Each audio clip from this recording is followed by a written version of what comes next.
Hi everyone. Before we get into this audiobook, I'd really appreciate it if you could hit the subscribe button and drop a like. It helps me out a lot, as well as contributes a lot to the channel. Now, let's get into the story. I hope you enjoy the forest floor, slick with moisture, clung to Lyra's boots as she navigated the towering pines with practiced ease. A creeping fog blurred the demarcation between Riverbend's domain and the territory claimed by the Bloodfang Pack. The scent of resin and wet earth hung heavy, a familiar comfort unable to quell the dread coiling in her gut. She was trespassing, venturing further than prudence allowed, yet whispers of blood moon movements had become too insistent to ignore. Her alpha demanded tangible intelligence, not just rumors carried on the breeze. A raven's squawk shattered the stillness above, jolting her. Lyra stiffened, flattening against the rough bark of an ancient tree, senses heightened. An unnatural hush had fallen over the woods, raising the hairs on her neck, a warning she couldn't dismiss. She contemplated retreat, a return to the sanctuary of Riverbend lands, when pandemonium erupted. A net, woven from thick, unyielding cordage, descended from the canopy, trapping her. A snarl tore from her throat as she shifted instinctively, claws springing forth, raking at the imprisoning ropes. But they held, reinforced with an unidentifiable substance. Figures materialized from the shadows, eyes glinting with predatory intent. Blood Moon warriors. 4 in all, each a formidable specimen. "Well now," one of them rumbled, advancing. Broad-shouldered and scarred, his eyes were like obsidian shards. "Looks like we've snared a little Riverbend spy," Lyra spat, a spark of defiance flickering in her gaze despite the rising tide of panic. "I'm lost," she declared, voice taut but firm. "Just a traveler who strayed from her path." The warrior emitted a harsh, grating laugh. "Lost, are you? This deep in Blood Moon territory?" "Hardly." He gestured to his comrades. "Bind her. The Alpha will be keen to see this one." They moved with swift efficiency, their motions honed by years of experience. Lyra struggled, kicking and snarling, but the net hampered her, and their superior numbers proved insurmountable. They secured her hands behind her with coarse rope that chafed her skin, then fettered her ankles, rendering her immobile. The struggle left her breathless and defeated. The leader seized her roughly by the hair, jerking her head back. "Conserve your strength, little scout. You'll need it." She was hauled through the woods, the uneven ground abrading her skin, branches tearing at her clothing. The fog seemed to taunt her, swirling like a funeral shroud. Each dragging step was a searing torment, a constant reminder of her failure. She had failed her pack, captured. The forest gradually gave way to a stark landscape dominated by jagged crags and gnarled trees. In the distance loomed her destination, the Blood Moon Fortress. A monstrous edifice of black stone, its ramparts bristling with archers. It was a monument to power, to brutality, embodying everything she abhorred. As they approached the gates, Lyra's foreboding intensified. She had heard grim accounts of the Blood Moon Alpha, tales of his cruelty, his ruthlessness, his insatiable lust for dominance. She had dismissed them as fear-mongering, as propaganda intended to sow terror in Riverbend's ranks. But now, confronting his stronghold, she wondered if those accounts were rooted in truth. The gates groaned open, revealing a gloomy, forbidding courtyard. The air was thick with the reek of blood and decay. She was propelled inside, past lines of silent, watchful warriors. Their gazes followed her, faces impassive. She was led through a network of corridors, each more suffocating than the last. The only sounds were the echo of her own footfalls and the clink of her chains. Finally, they reached a massive wooden door, reinforced with iron. The patrol leader nodded to one of his men, who unlocked it and thrust it open. Lyra was shoved inside, stumbling onto the cold flagstones. The chamber was small and sparsely appointed. A lone torch flickered on the wall, casting elongated, shifting shadows. In the room's center, a figure sat enthroned in a high-backed chair, face obscured by shadow. He rose as she entered, stepping into the torchlight.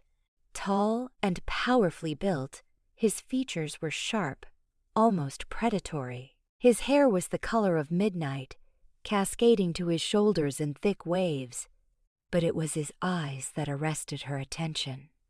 Molten gold, they burned with an intensity that seemed to penetrate her very core. The Alpha. He scrutinized her for what felt like an eternity, gaze unwavering. Lyra met his stare, refusing to yield, refusing to betray her fear. He was her adversary, the leader of the pack that had menaced her home for generations. Yet, as she looked at him, she felt an odd, unfamiliar pull, a connection that defied reason. "So," he began, voice a resonant baritone, "you are the Riverbend scout, bold enough to trespass on my soil." Lyra remained silent, her gaze locked on his. He advanced a step, eyes narrowing. "Tell me," he pressed, his voice barely audible. "What were you seeking?" Lyra swallowed against a constricted throat, her heart hammering. She should lie, protect her pack at any cost. But meeting his gaze, she felt incapable of prevarication, of breaking the strange, inexplicable bond that had sprung into existence. She started, her voice trembling slightly. He raised a hand, silencing her. "No," he said, his tone softening. "Not yet." He circled her slowly, his eyes never leaving hers. "I can detect your fear," he observed. "But there's something else too. Something unexpected." He paused before her, his face inches away. Lyra felt his breath on her skin, a warm, intoxicating sensation. "Tell me," he whispered, his voice a strange blend of curiosity and longing. "What are you, truly?" Lyra was at a loss. She was a scout, a warrior, a devoted member of the Riverbend Pack, but she was also something more, something she had long ignored, something she had attempted to suppress. A woman, a creature of flesh and blood, capable of affection, of yearning, of union. And in that instant, confronted by the Blood Moon Alpha, she understood that her existence would never be the same. The air thrummed with unseen energy. His golden eyes seemed to bore into her, piercing her defenses, exposing the vulnerability she had so diligently concealed. A low growl resonated in his chest, a vibration that coursed through her. The scent of pine and damp earth receded, supplanted by the raw, musky aroma of wolf. A primal scent, a scent of power, of domination, of something unnamed. He reached out, his fingers brushing her cheek. Lyra flinched, yet did not recoil. His touch was gentle, almost tentative, contrasting sharply with the brutality she had anticipated. His thumb stroked her skin, eliciting shivers. "You are," he began, his voice roughened with emotion. "You are mine." The words hung in the air, heavy with implications. Lyra's mind spun. She grasped his meaning. She had heard the old tales, the stories shared around campfires. The mate bond, an ancient, unbreakable connection between two wolves destined to be together. A myth, a fairy tale, something she had never credited. But now, meeting the Alpha's gaze, she knew it was real. The pull was undeniable, a force threatening to consume her. She was bound to him, not by chains, but by something infinitely stronger, far more perilous. He stepped back, severing the connection. His expression hardened, his eyes narrowing once more. "Guards," he bellowed, his voice echoing through the chamber. The door flew open, and 2 warriors surged in. "Take her to the dungeons," the Alpha commanded. "Ensure she is securely confined." Lyra's heart plummeted. She had entertained the fleeting hope that he might release her, that he would acknowledge the bond between them. But his allegiance to his pack outweighed any personal inclinations he might harbor. He was the Alpha, and she, his captive. As she was dragged away, Lyra glanced back at him. He stood in the chamber's center, his face a mask of conflicting emotions. His eyes met hers, and for a fleeting instant, she glimpsed a flicker of pain, of regret. But then the moment vanished, superseded by a facade of cold detachment. The dungeons were as bleak as rumor suggested, a labyrinth of stone passageways and iron cages. The air hung thick with the stench of mildew and despair. She was thrust into a cell, the iron door slamming shut with a deafening crash. Lyra slumped to the floor, body trembling. Alone, a prisoner in enemy territory, bound to the Alpha by a force she could scarcely comprehend. Her loyalty to her pack remained absolute, yet the allure of the mate bond was a potent, insidious force. She could not foresee what lay ahead, but one thing was certain. Her life had been irrevocably altered. The dungeon's silence was punctuated only by the drip, drip, drip of water, each drop a hammer blow against her resolve. She squeezed her eyes shut, attempting to banish the darkness, the fear, the bewilderment. But it was futile. The Alpha's face was seared into her mind, his molten eyes haunting her every thought. She was his prisoner, but in some mysterious, inexplicable fashion, she was also his. Dungeons of the Moon, the air evacuated from Lyra's chest as she stumbled into the holding cell, the iron door a thunderclap that sealed her fate in echoing stone. The floor offered a frigid, uneven welcome beneath her soles. A single ray, strained through a high, barred aperture, sliced the gloom, painting the space in somber grayscale. The reek accosted her a cloying miasma of mold, stagnant moisture, and something sharp, almost ferrous, that whispered of spilled blood. She pushed upright, muscles stiff from the forceful entry, and surveyed her prison. Barely 10 paces spanned the confines. The walls were rough-cut rock, weeping with condensation. In one corner lay a threadbare pallet, undoubtedly a haven for vermin. A slop bucket occupied another, its purpose undeniable. Escape! The singular imperative burned in her mind. She traced the walls, seeking a flaw, a fissure to exploit, a stone to displace. The rock resisted, immovable.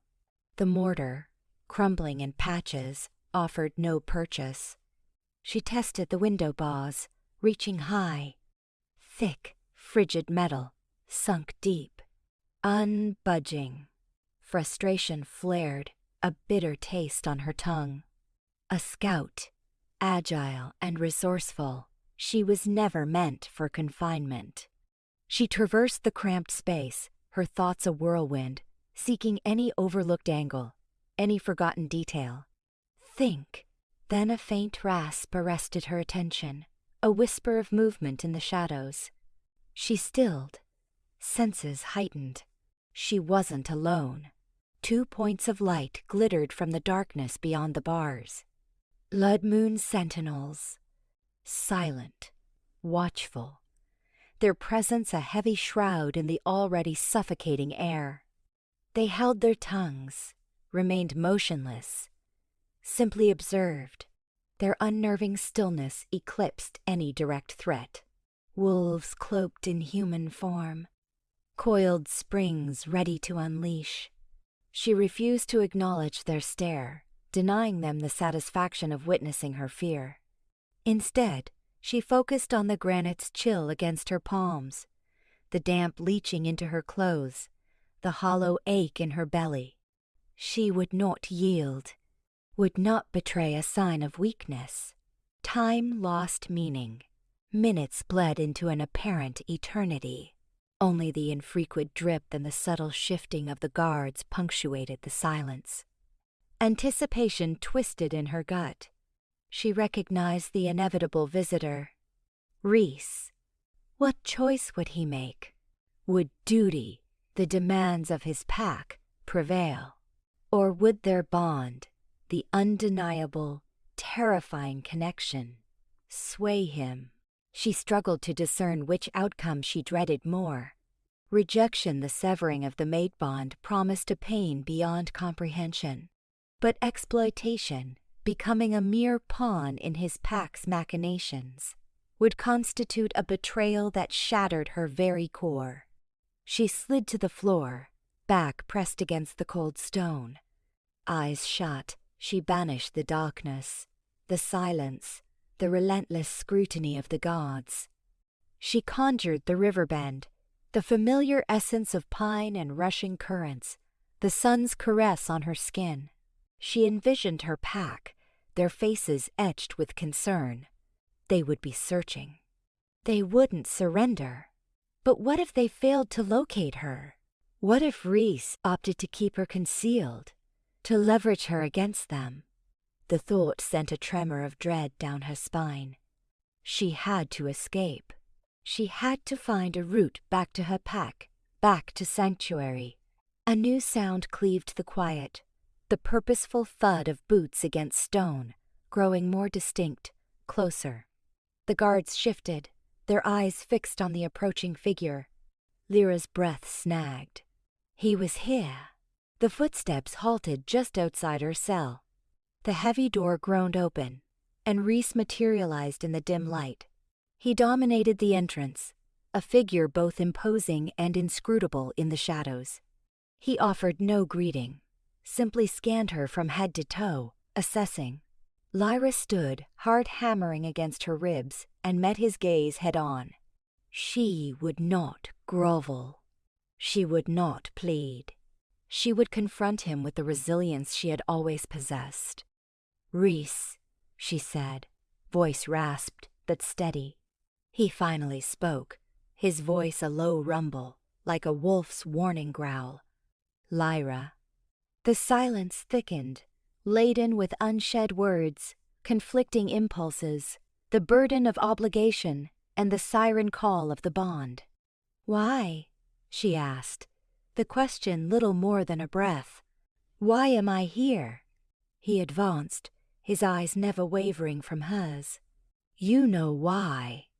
"I was scouting," she said, her voice gaining strength. "Performing my duty, just as you are." "Trespassing on Blood Moon territory," he countered, his tone inflexible. "A blatant act of aggression. We've maintained peace for decades," she argued. "A lone scout hardly constitutes an act of aggression." "You ventured too close to the border," he asserted, jaw tight. "Too near our training grounds." "I observed nothing," she stated, meeting his unwavering gaze. "I learned nothing." He scrutinized her, his expression unreadable. "I don't believe you." "Then why not kill me?" she challenged, her voice betraying a tremor. "If you perceive me as a threat, why not end it now?" His eyes darkened, a spark of something dangerous flickering within.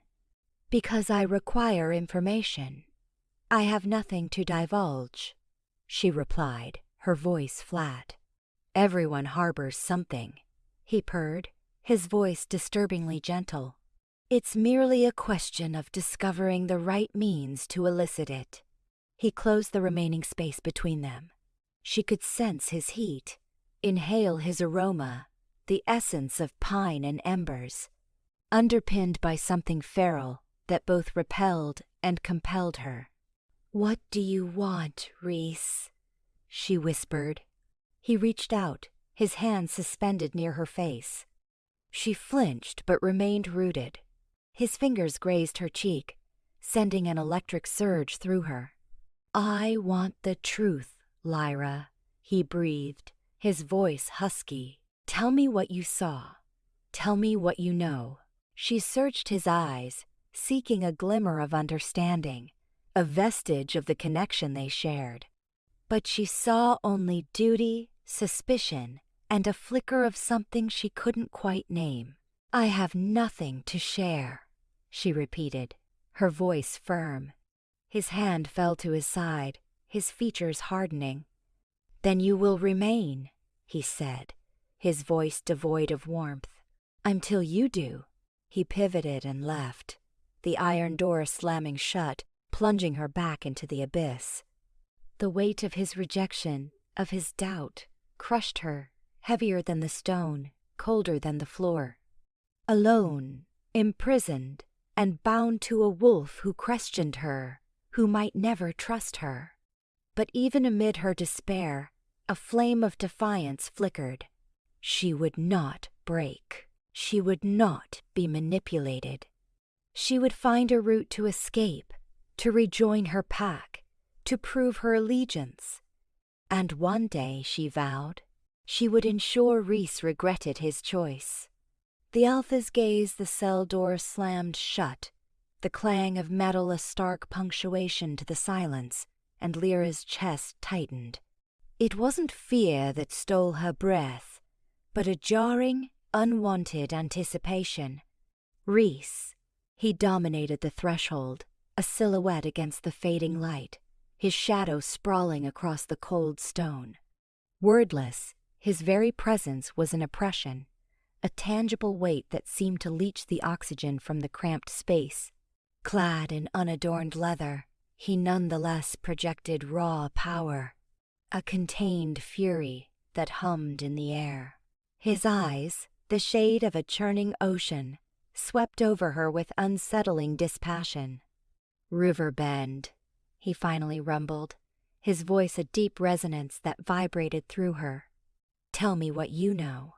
Lyra met his scrutiny, refusing to yield.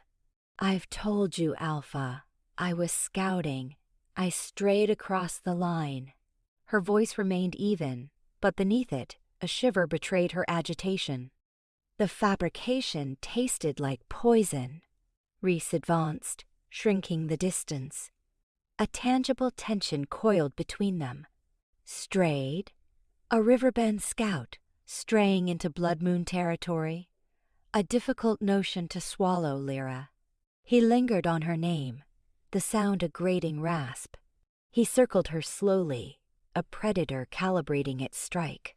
She fought to remain still, to mask the frantic rhythm of her pulse. With each rotation, his scent, a blend of evergreen, embers, and untamed wilderness, assaulted her senses, nearly overwhelming. It was a primal signature, igniting a forbidden response she struggled to quell. He was the adversary, the Alpha who held her captive, who questioned her honor. "What is Riverbend planning?" he demanded, halting directly before her. His gaze pierced hers, an insistent probe. Lyra tilted her chin. "Planning nothing. We maintain peace." A tick flared in his jaw. "Peace built on falsehoods and subterfuge." "I've observed the patrols, the intensified activity near the border. I know Riverbend prepares for war." "You see only what you fear," she countered, her tone sharpened. "Paranoia breeds monsters, Alpha." He descended, his breath brushing her face. The contact sparked a tremor, a flash of unwanted awareness. Beneath the coldness in his eyes, a different light flickered, a magnetic pull both terrifying and intoxicating. "Don't trifle with me, Lyra. My patience thins." And I have no information to offer, she retorted, fighting against the burgeoning tide of unwanted attraction. Even if I did, what compels me to share it? His gaze turned flinty. You are a prisoner of the Blood Moon Pack. Your survival hinges on it. My survival hinges on your mercy, she retorted, a commodity I find conspicuously absent in your gaze. Silence stretched, heavy with unspoken accusations. Lyra felt the weight of his assessment, the intensity of his stare like a brand. She attempted to focus on anger, on the betrayal, but the task grew increasingly difficult. The mate bond, she realized with growing dread, wasn't dormant. It was a live wire, buzzing with raw energy, drawing her toward him against her will. He retreated, severing the connection, yet the air still vibrated with the aftermath. He turned away, pacing the confines of the cell, his movements restless, charged. You claim to be a simple scout, he stated, his voice tight. But I sense more. Strength, Lyra. Resilience. A confidence that seems misplaced, given your predicament. I am what you see, she insisted, her voice strained. He ceased his pacing, pivoting back to face her, his eyes narrowed. Are you? Or are you a viper in sheep's clothing, deployed to mislead me, to fracture my pack from the inside? The accusation struck a blow. I would never, she said, the words tinged with authentic pain. He scrutinized her, his expression inscrutable. Then prove it. Reveal what Riverbend conceals. Lyra returned his stare, her heart aching. I cannot disclose what remains unknown to me. He studied her for a long moment, then exhaled sharply. Very well. But remember this. I will uncover the truth, one path or another. He turned to depart, his shadow once more swallowing her. At the threshold, he paused, his back still turned. This is not personal, he stated, his voice a low thrum. It is about the security of my pack. Lyra watched him vanish, his words echoing in the isolated chamber. Not personal? How could it be anything else? He was her destined partner. He should be her protector, her confidant. Instead, he regarded her as a traitor, a pawn in some cruel game. The lock clicked. Its sound conclusive and absolute. Lyra crumpled to the floor, the chill of the stone seeping into her bones. Tears pricked her eyes, born of anger, frustration, and a splintering heartbreak. She was imprisoned, not taught simply by stone and iron, but by the inescapable, agonizing pull of the mate bond, and she recognized with a creeping certainty that this marked only the beginning. The contest for her loyalty, for her heart, had just begun. The Alpha's suspicion, she now understood, was a prison all its own. Conflicting loyalties, Reese surveyed the training yard, the scent of turned earth and evergreen sharp in his nostrils. His warriors moved with lethal grace, a dance of calculated violence. But his thoughts were a maelstrom reflecting the gathering storm clouds above. Lyra. Her name echoed in the hollows of his heart, a persistent ache. He couldn't deny the instinctive tug, the fierce possessiveness that flared whenever prana. She was near. The irrefutable claim of the mating bond. But she was Riverbend's, a scout, perhaps a deep cover agent. And Riverbend's incursions had grown bolder, each trespass a deliberate goad. His loyalty lay with his pack. Their security, their very survival rested on his decisions. He couldn't afford to be blinded by this obsession. His hands tightened into fists, the leather of his gauntlets groaning in protest. He needed to remain resolute, for their sake. He spun on his heel, heading back to the pack house, determination solidifying with each stride. He refused to let this infatuation compromise everything. Still, the memory of her challenging gaze, the essence of her untamed spirit, haunted him, an unwanted specter. Theta Bram awaited him in the study, the air thick with unspoken anxieties. "Alpha," Bram began, his voice subdued. "The prisoner." Reese cut him off, his tongue clipped. "Relocate her to the holding cells beneath my quarters." Bram's brow furrowed in concern. "Alpha, that is highly unorthodox and fraught with peril." "I am cognizant of the risks," Reese retorted, his self-control fraying. "But proximity is necessary. I need to decipher her, understand Riverbend's objectives." The justification sounded flimsy, even to him. The truth was simpler. He couldn't bear to have her out of reach. He needed the reassurance of her presence, to know she was contained, yet nearby. A prisoner, yes, but his to observe. Bram hesitated, torn between duty and misgivings. "As you command, Alpha." He bowed and withdrew, leaving Reese alone with his internal conflict. The transfer was swift and brutal. Lyra was hauled from her cell, the guard's rough handling leaving angry marks on her wrists. She offered no resistance, her gaze fixed downward, her expression a mask of unwavering defiance. She understood the implications. Closer to him. A shiver traced its way down her spine, a mingling of trepidation and something suppressed. The new cell was more confining, colder still. Bare stone, a meager straw pallet, a single unreachable window. A gilded cage, perhaps. Located at the very core of the Alpha's domain. She could sense his nearness, a palpable pressure in the air. Closing her eyes, she fought the urge to surrender to the magnetism, to let the bond overwhelm her. She was Riverbend's. She had to remember that imperative. Days and nights bled into one another. The only sounds were the insistent drip of water, the distant chorus of wolves, the measured cadence of footsteps outside her enclosure. Reese was a frequent, silent visitor. He would stand just beyond the bars, his gaze intense, probing, his face an inscrutable mask.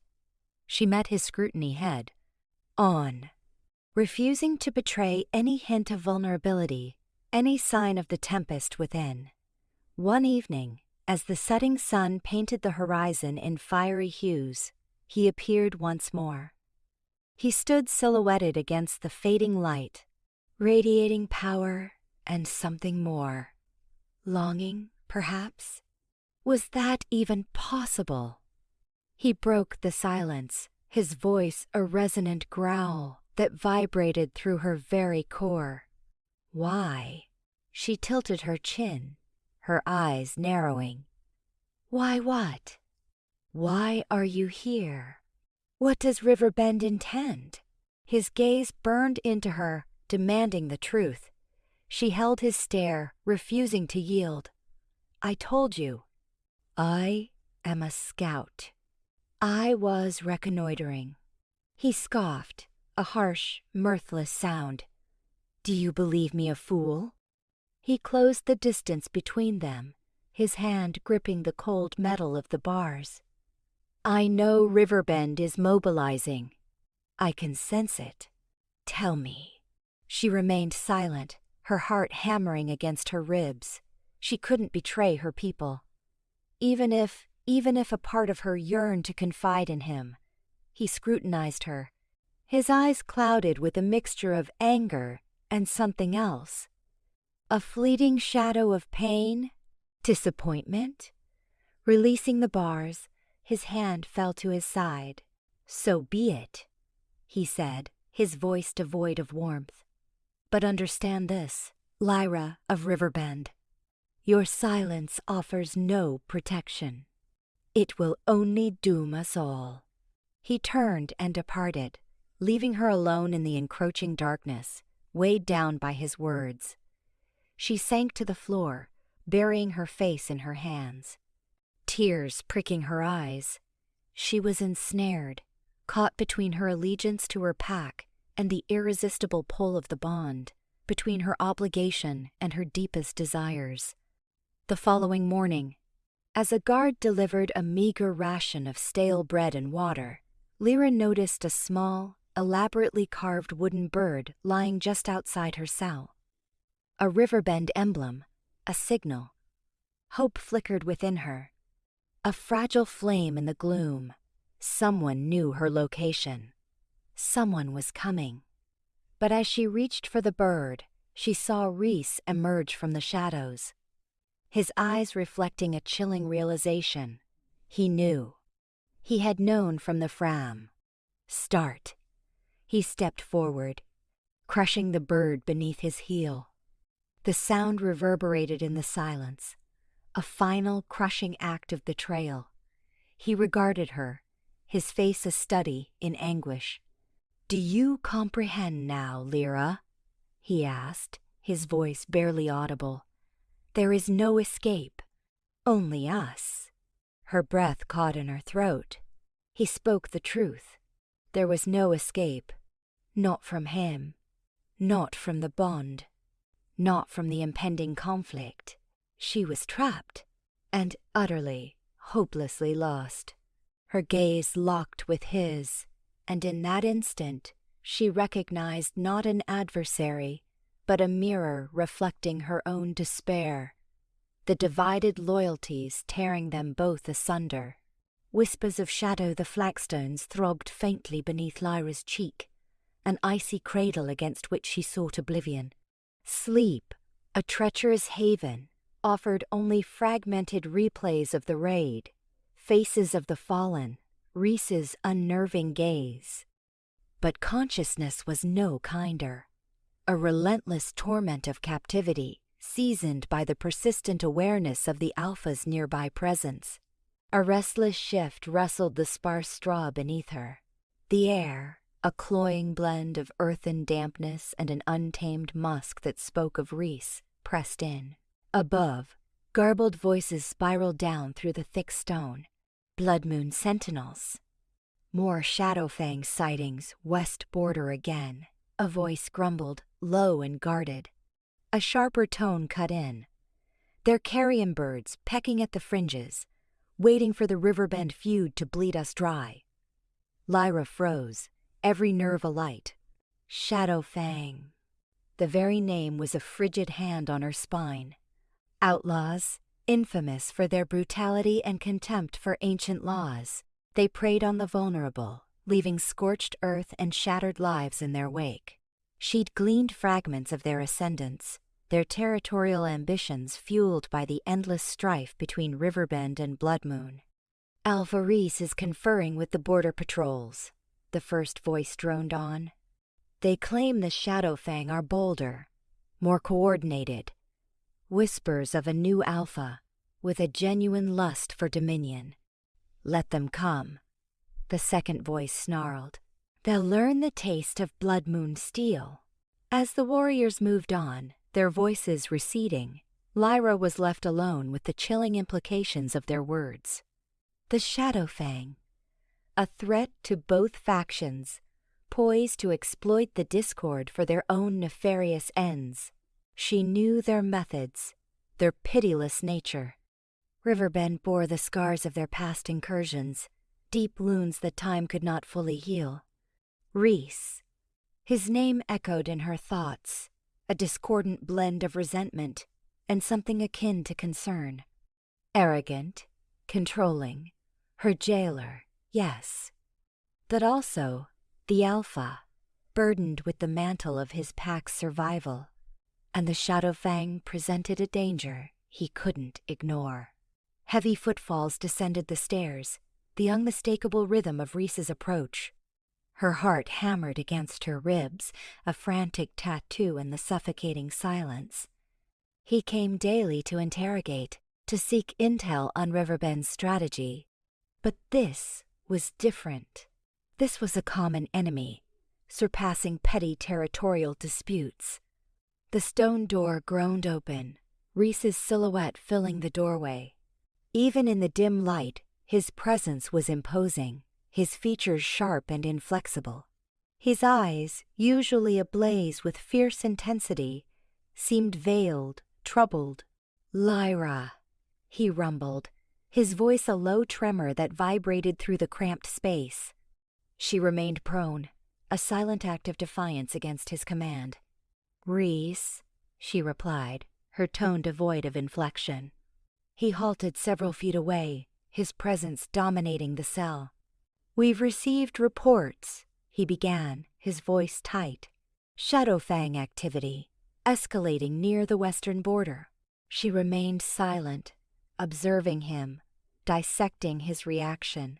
He appeared worn, the weight of command, of accountability, pressing down.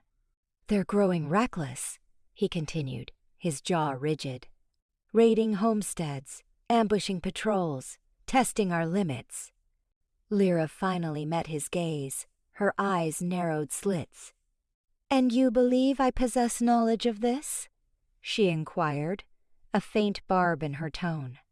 He shook his head, a gesture of weary resignation.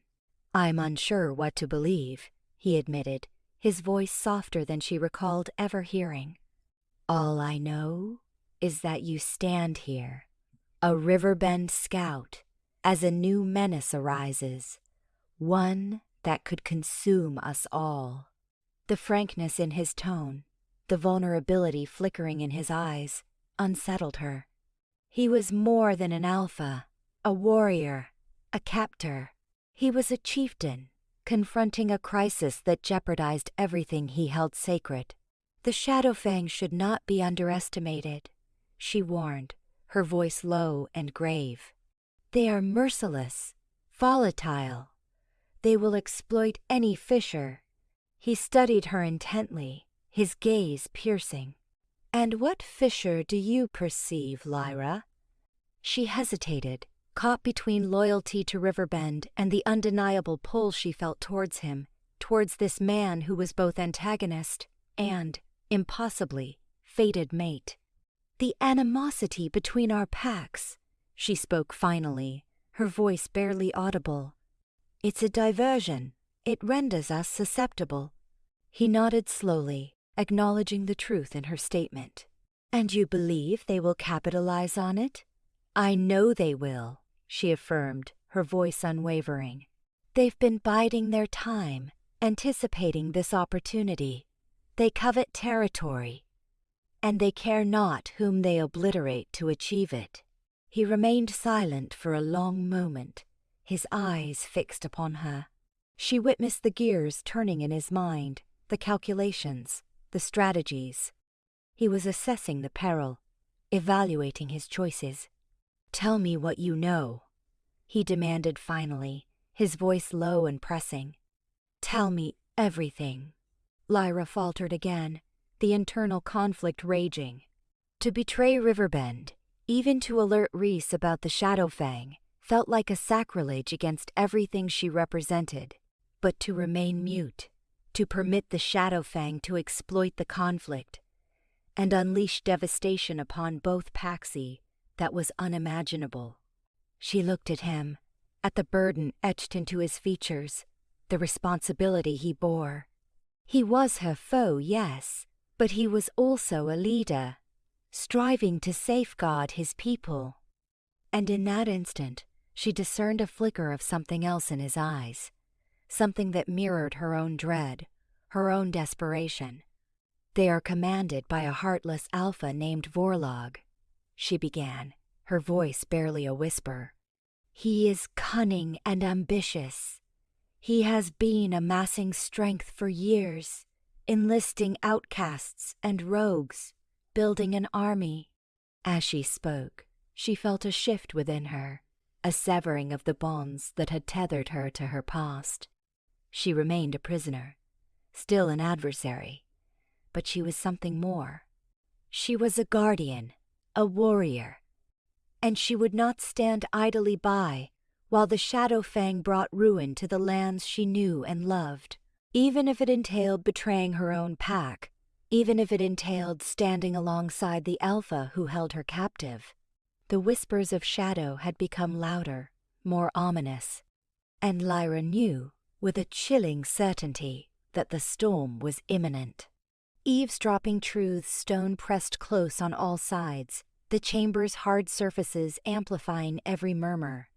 Lyra knew it was merely the architecture, yet the echo offered a strange solace in her airless confinement. The hour was deep.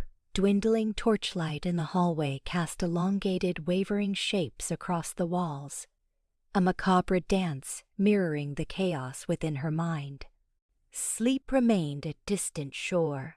Instead, she listened, antennae tuned for any sliver of intel. Rhys's quarters, she now understood with a jolt, were nearby. His voice tonight, a resonant timbre she was learning to recognize, breached the solid oak door with surprising clarity. He wasn't alone. "Torin, I trust the gravity of the situation isn't lost on you," Rhys stated, his words carrying a thread of exhaustion that gave Lyra pause. "The Shadowfang are no longer mere rabble.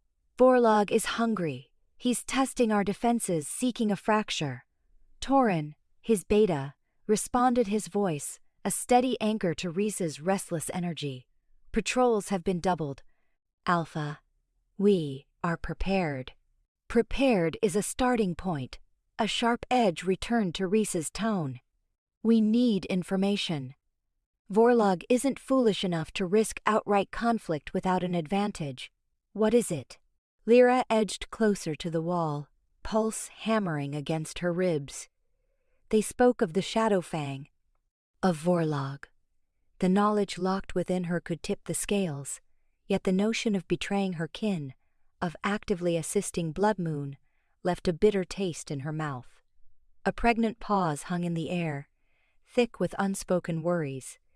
Then Torin spoke, concern coloring his tone. "And the Riverbend scout, Alpha?" Lyra's breath caught. They were discussing her. "She's a complication, a viper in the grass." Rhys's voice held a curious blend of vexation and something akin to vulnerability, a dangerous one at that. "She possesses information about the Shadowfang, about Riverbend's fortifications, that she chooses to conceal." But his words drifted, the silence deepening. "But?" Torin prompted softly. Rhys released a sigh that seemed to emanate from his very bones. "The mate bond, damn it, Torin, it's real. I feel its pull, an inexorable current drawing me towards her. It muddies my thinking, forces me to question my own instincts." Lyra's veins turned to ice. He felt it too. This unwelcome, undeniable connection that had ignited between them. A tether that threatened the foundations of everything they held sacred. "You cannot allow it to cloud your judgment, Alpha," Torin urged, his voice firm. "She is Riverbend, our enemy." "I am aware," Rhys snapped, the force of his anger reverberating through the stone. "Do you believe I need reminding? Every fiber of my being screams to trust her, to shield her. But I cannot. I will not. Not until I uncover the truth." "The truth about what, Alpha?" Torin inquired quietly. "Everything." Rhys's voice dropped to a near whisper. "About the Shadowfang, about Riverbend's strategy, about why fate would be so cruel as to bind me to one I should despise." He paused, and Lyra could almost feel the weight of his gaze penetrating the wall, aimed directly at her. "And about whether she's manipulating me, whether this Abanda is merely another weapon in Riverbend's arsenal." Lyra squeezed her eyes shut, a tempest of conflicting emotions raging within her. He suspected her. He questioned the very ball, essence of the connection that fate had deemed them worthy of. And yet woven beneath the suspicion, the anger, the frustration, was something else entirely. Fear. A raw, primal fear that echoed her own anxieties. "What will you do, Alpha?" Torin broke the silence. Rhys's voice was weighted with reluctant acceptance. "I'll employ every means at my disposal to extract the truth, even if it necessitates—" He hesitated, the words catching in his throat. "Even if it necessitates shattering us both in the process." The silence that followed was a tangible thing. Lyra leaned against the chilling stone, her heart aching with a pain she hadn't foreseen. He was as trapped as she was, torn between duty and desire, between allegiance and something altogether more potent, something neither of them had sought. She had envisioned him as a heartless alpha, a formidable adversary. But now, hearing his troubled confession, she perceived something more. A leader burdened by accountability, grappling with insurmountable dilemmas. A wolf caught in the threads of fate, as thoroughly ensnared as herself. Though the conversation continued, Lyra barely registered the words. Her thoughts were a whirlwind, piecing together the shards of intel she had collected. Rhys's terror of the Shadowfang was authentic. He was desperate to safeguard his pack, and he was petrified of the bond that united them, terrified of the vulnerability it exposed. She understood, now, the burden he carried, the sacrifices he was compelled to make. It was a weight she knew intimately. As a scout, she had been forced to make painful decisions, choices that had extracted a heavy toll. But this was of a different magnitude. This was a decision that could determine the destiny of two packs, two worlds. Lying there in the stillness, Lyra understood that her path was set. She could not idly stand by and witness the Shadowfang dismantle everything Rhys had struggled to create. She would not allow her allegiance to Riverbend to blind her to the peril that loomed over them all. She would divulge everything.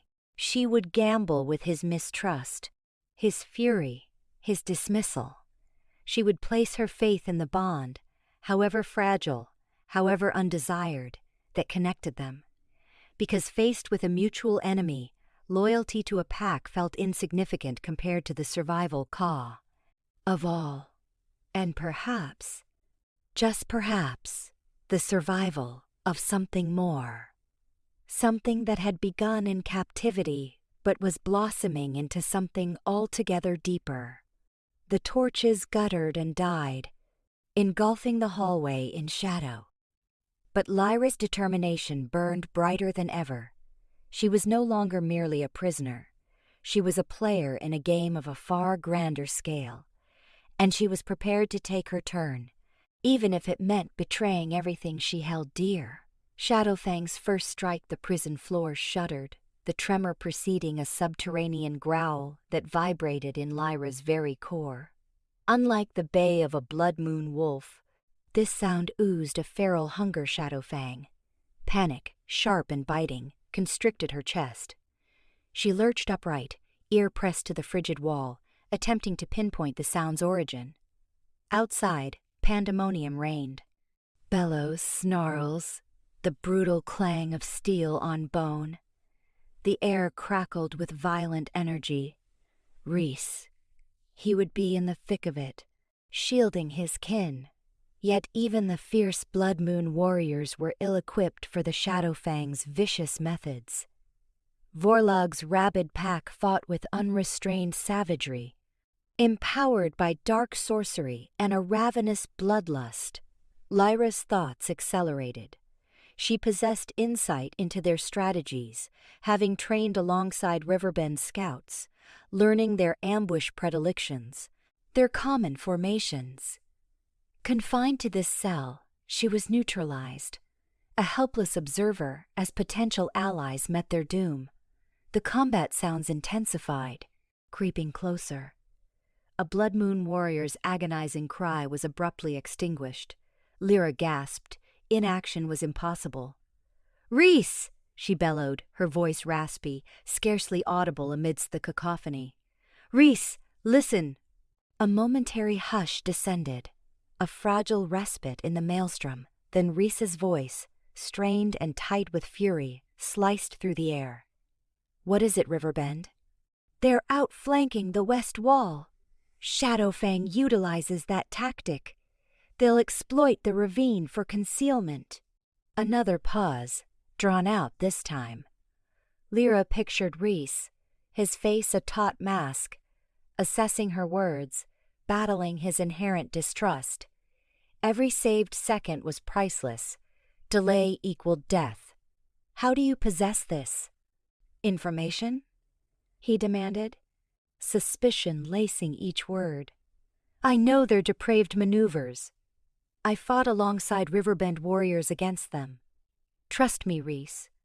I beg you." The single word, "please," was a desperate entreaty. A sliver of naked vulnerability. The conflict reignited, more vehement than before. Lyra discerned the frantic barks of the Blood Moon wolves, the chilling cackles of the Shadowfang. Now or never.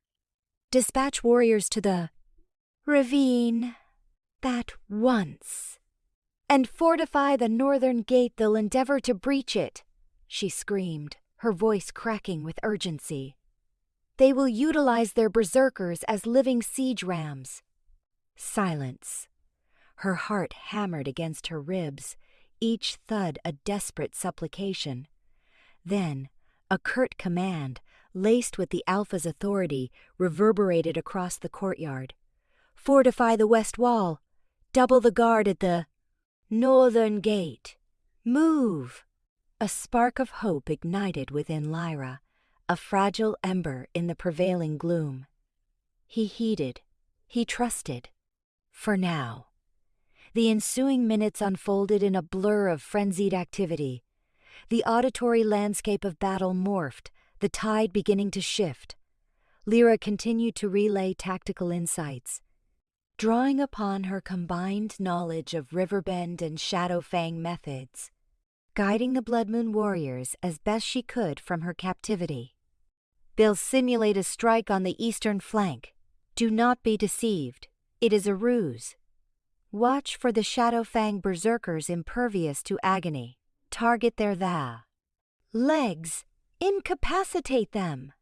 Gradually, painstakingly, the Blood Moon warriors gained the ascendancy.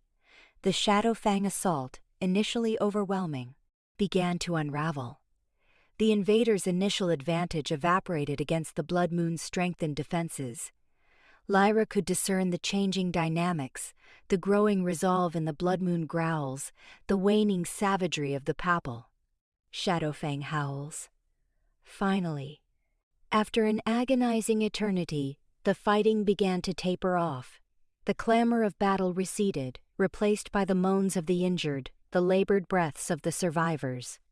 Silence settled, heavy and absolute. Lyra sagged against Tuan.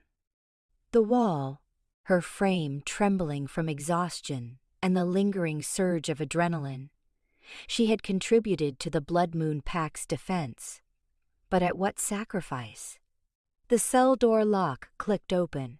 Reese stood framed in the aperture, his expression grim, his silver gaze narrowed, dissecting her with an intensity that prickled her skin. He was plastered in blood and dirt, his tunic rent, his hair plastered to his forehead with sweat. Yet his posture remained resolute, his presence radiating formidable power. "You knew their strategies," he stated, his voice low, menacing. "You knew precisely how they would strike." Lyra met his assessing gaze, her own unwavering. "I stated, I fought alongside Riverbend warriors against the Shadowfang. I know their battle plans." "But how could you anticipate their every tactic?" he pressed, suspicion like a tangible thing. "It is as if you expected their arrival." Lyra hesitated. The truth couldn't be revealed, not yet, not until his complete confidence was secured. "I am a scout, Reese. I am trained to predict enemy maneuvers." Reese advanced a step, his presence filling the cramped cell, suffocating her. "A Riverbend scout," he sneered, the sarcasm dripping. A scout conveniently imprisoned days preceding a Shadowfang raid. A scout who conveniently knew the precise defenses against them. He reached out, his fingers grazing her cheek, a touch that sent a jolt of raw electricity through her. His touch was featherlight, almost tentative, but his eyes conveyed a tempest of conflicting emotions, suspicion, ire, and something else, something beyond her comprehension. "Speak the truth, Lyra," he urged, his voice thick with feeling. "Whose allegiance do you hold?" Lyra scanned his eyes, searching for a flicker of trust, a glimmer of hope. She was traversing a treacherous path, a single misspoken word capable of severing the fragile connection between them. "I align with survival, Reese," she whispered, her voice scarcely audible. "I desire to safeguard both our packs from Vorlog's insanity." Reese fixed her with a protracted stare, his expression inscrutable. Then he recoiled, severing the physical connection, creating a chasm that seemed unbridgeable. "Clean yourself," he ordered, his voice devoid of warmth and feeling. "You shall join me in the war chamber. We have much to discuss." He pivoted and stalked away, leaving Lyra confined in her cell, the enormity of her choice weighing upon her, crushing her. She had betrayed her kin, offering support to the enemy. Now, she had to prove her reliability. She had to persuade Reese and the Blood Moon Pack that she was not a double-crosser but a rescuer. But the path ahead was perilous, riddled with peril and uncertainty. And she sensed, with chilling certainty, that the Shadowfang raid was merely the overture. A glimmer of trust Reese scrutinized Lyra, his gaze a far cry from the cold suspicion that had marked her imprisonment. Now, a wary curiosity, perhaps even regard, tinged his assessment. He detected its faint shimmer within the gold depths of his eyes as she, still confined, orchestrated the Blood Moon defense. Despite her Riverbend accent, a brogue he'd always scorned, her commands sliced through the tumult of the Shadowfang assault with surprising force. "Second barricade. They're flanking east focus fire on the archers." He saw Torin, his beta, momentarily checked, a heartbeat stretched into an eternity amid the fray, before relaying her order with a bellow. It was Lyra's prescience that had parried the Shadowfang's every thrust, transforming their calculated aggression into a desperate melee. Not since his father's reign had he witnessed such strategic acumen. The reek of spilled blood and acrid ozone painted a grim tableau of sacrifice. Yet, amidst the devastation, a tentative optimism took root. The Shadowfang, notorious for their ruthless efficiency, were stumbling. Their impetus had faltered, their initial onslaught blunted by a defense that seemed to anticipate their every move. All thanks to her. He ground his teeth, jaw muscles nodding. The notion of entrusting their safety to a Riverbend scout, particularly one caught trespassing, felt like a profound betrayal. Still, he couldn't dismiss the evidence before him. He noticed her recoil as an errant arrow slammed into the stone mere inches from her face, yet her voice remained steadfast. Her eyes, normally shuttered, blazed with an ardent resolve, sweeping the chaos, calculating possibilities. As the Shadowfang began their withdrawal, a ragged shout erupted from the Blood Moon warriors. Reese remained mute, his attention riveted on Lyra. Battle lust still coursed through his veins, but a different coil of tension tightened in his abdomen. He advanced toward her cage, his boots a stark metronome against the flagstones. "You predicted their tactics," he stated, his voice a low rasp. Not quite an accusation, more a demand for an explanation he wasn't entirely prepared to hear. Her gaze met his, unwavering. "I patrolled their border for years. I know their war chief strategies better than the wolf himself. Yet, you invaded Blood Moon territory. I was trailing a rogue. It crossed the border before I could prevent it. I never meant to be captured." Her voice faltered, the first crack in her composure he'd witnessed since the conflict began. He scrutinized her features, seeking any hint of treachery. Fear, yes, he detected that scent, but beneath it, a subtler note of resignation? As if she had already accepted her destiny, whatever it held. "Why aid us?" he pressed, the question a palpable weight between them. "You're Riverbend. We are enemies." Lyra averted her gaze, letting it drift across the ravaged field. The wounded were being ministered to, the dead gathered. The cost of triumph was always steep.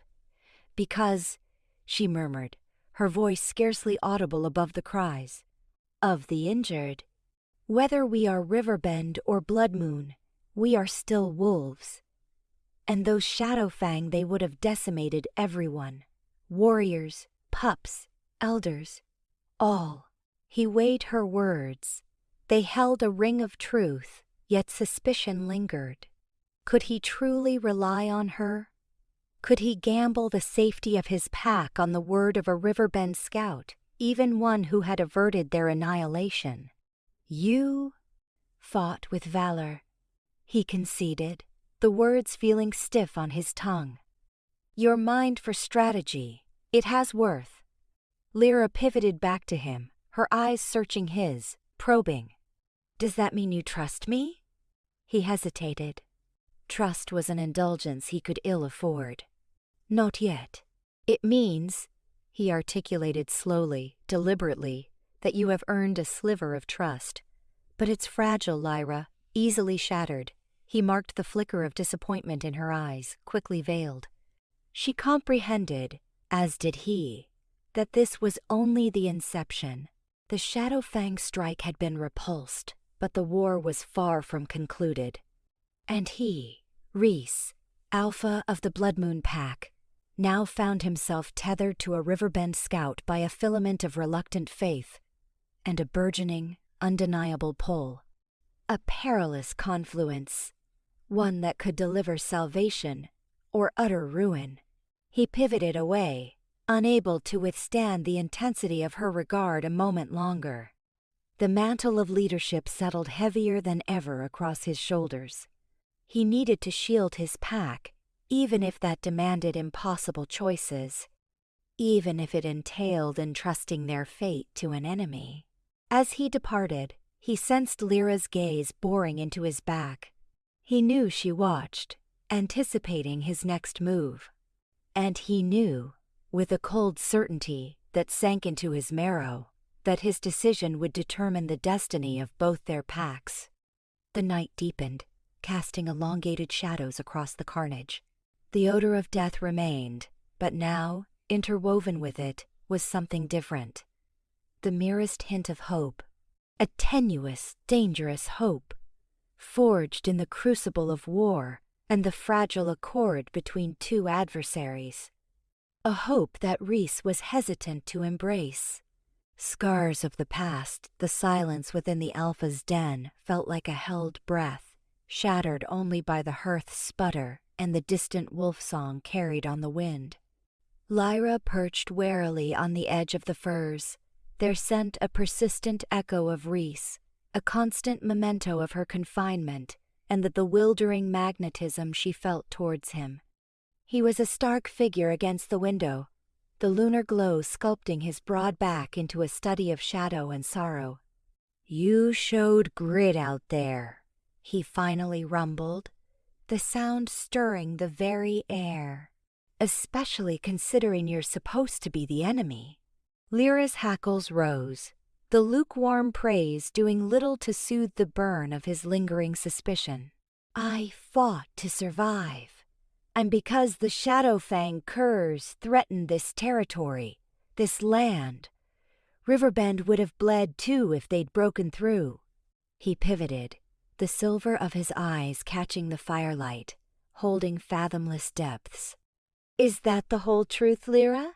Or did something else motivate you to risk your neck for Blood Moon? She stalled, the real reason a painful lump in her throat.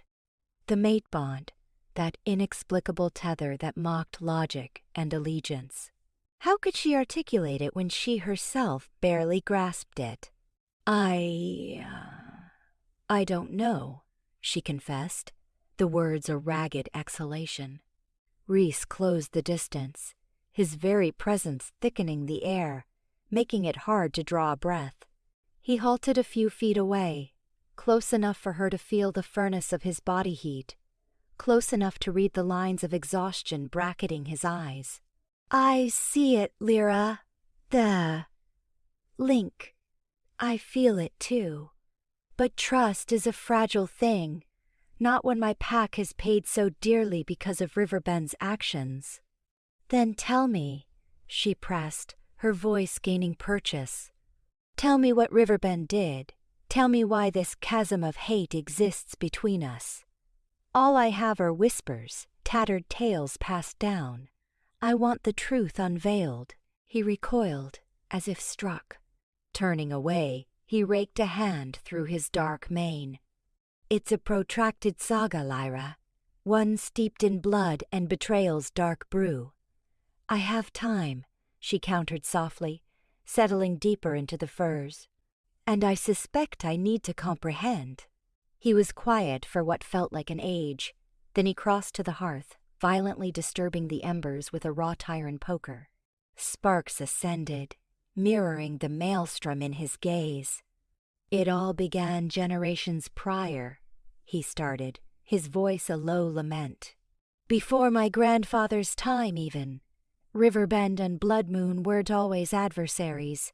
We were allies, of a sort, shared these hunting grounds, shielded each other from external threats. What fractured that? Lyra inquired, a pang in her chest at the notion of a time before the hatred consumed them. Avarice, Rhys spat, the word laced with gall. A discovery. A silver lode, richer than anything we could have dreamt of, unearthed on the cusp of our territories. Both packs laid claim. Negotiations crumbled. Accusations flew like poisoned darts. Then, the first spilling of blood. A Riverbend patrol ambushed a Blood Moon scouting party near the silver deposit, butchered them all, and then claimed self-defense as absolution. Lyra shook her head, dismissing the narrative. That doesn't align with the story I was told. Riverbend insists Blood Moon initiated the conflict, attempting to seize property that wasn't legitimately yours. Rhys whirled, his eyes blazing with incandescent fury. Fabrications. Lies propagated across generations. The onslaught was unprovoked. My grandfather's brother was among those slain.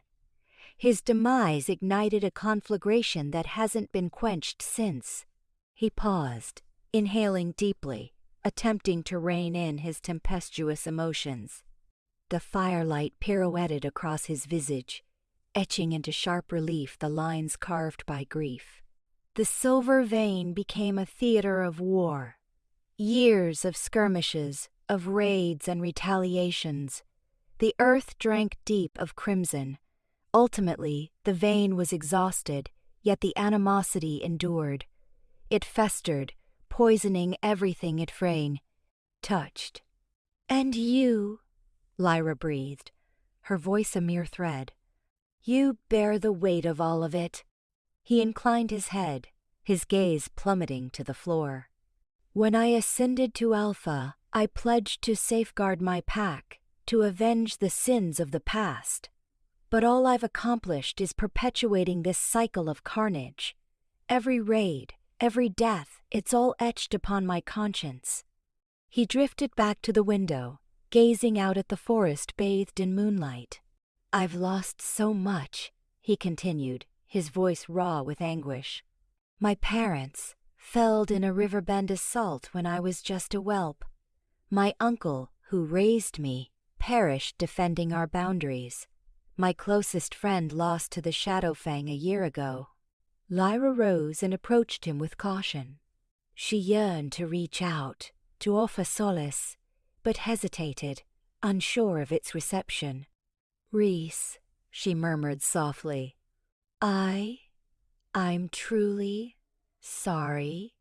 He shook his head, rejecting her sympathy. "Don't be. You weren't a part of it. You didn't instigate any of this.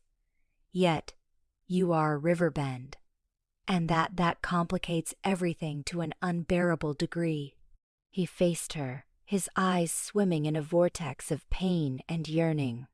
"I never desired this, Lyra. Never aspired to be Alpha. Never wished to lead my people into battle. Yet, I had no alternative. It was my charge." "There's always a choice," Lyra maintained, her voice firm. "Even when it feels like there isn't." He studied her, his gaze probing, questioning. "What latitude do I possess now? The Shadowfang gather like carrion birds. Riverbend persists as our antagonist. My pack looks to me for fortitude, for direction. What choice do I have but to stand and fight?" "Perhaps," Lyra whispered, her voice nearly lost. "Perhaps there exists another path. Perhaps we can discover a strategy to sever this loop of hatred. Together." He fixed her with an unreadable stare. Then, he reached out and cradled her face in his hands, his thumbs tracing the delicate architecture of her cheekbones. His touch was feather-light, hesitant, yet it sent a volt of raw energy through her. "You ask a tremendous burden, Lyra," he murmured, his voice husky. "You ask me to abjure everything I've ever embraced, everything I've ever been taught." "I'm not imploring you to forsake your pack," she countered, her voice trembling despite her best efforts. "I'm merely asking you to entertain the prospect of amity. For your pack, for mine, for us both." He dipped closer, his breath fanning across her lips. "And what happens if I fail?" he breathed. "What if my attempts at conciliation spawn only more bloodshed?" "Then we confront it together," she vowed, her gaze locked on his. "Whatever the outcome, we stand united." He bridged the remaining space, his lips ghosting across hers. It was a tentative claiming, a question posed without utterance. Lyra responded, her own lips parting in a silent invitation. The kiss deepened, growing more insistent, more driven. It was a kiss that conveyed longing, of nascent hope, of a desperate craving to escape the shackles of the past. As they broke apart, breathless, Reese rested his brow against hers. "I'm uncertain if I can do this, Lyra," he confessed, his voice a ragged whisper. "But I know I can no longer resist you." Lyra reached up and caressed his cheek, her fingers tracing the sharp angles of his jawline. "Then don't," she encouraged, her voice soft but unwavering. "Don't resist. Trust me, Reese. Trust us. We can manage this, together." He regarded her, his eyes kindled with a flicker of hope, a spark of something fresh. For the first time since her abduction, Lyra perceived a sense of possibility, a sense that perhaps, against all odds, they could find a way to span the gulf between their packs and sculpt a brighter future. But she also recognized that the journey ahead would be protracted and perilous, littered with danger and treachery. And she knew their love, their forbidden bond, would be tested in ways that exceeded their wildest imaginings. Echoes of Riverbend the air solidified after Reese spoke, a tangible weight of history and shared burdens pressing down on them. Lyra studied him, firelight kissed his eyes, painting them with a restless curiosity that mirrored her own inner turmoil. She registered the Alpha's strength, the warrior's resolve, yet beneath, a guarded fragility.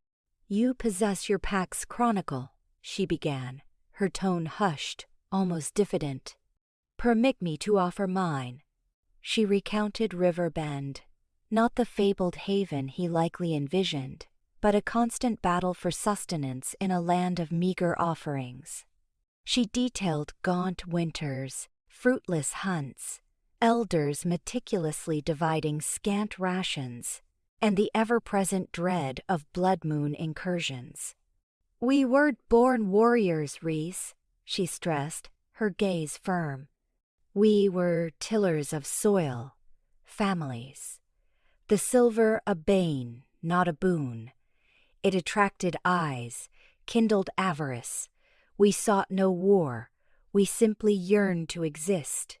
She sketched her youth, learning the art of tracking and hunting not for sport, but for survival.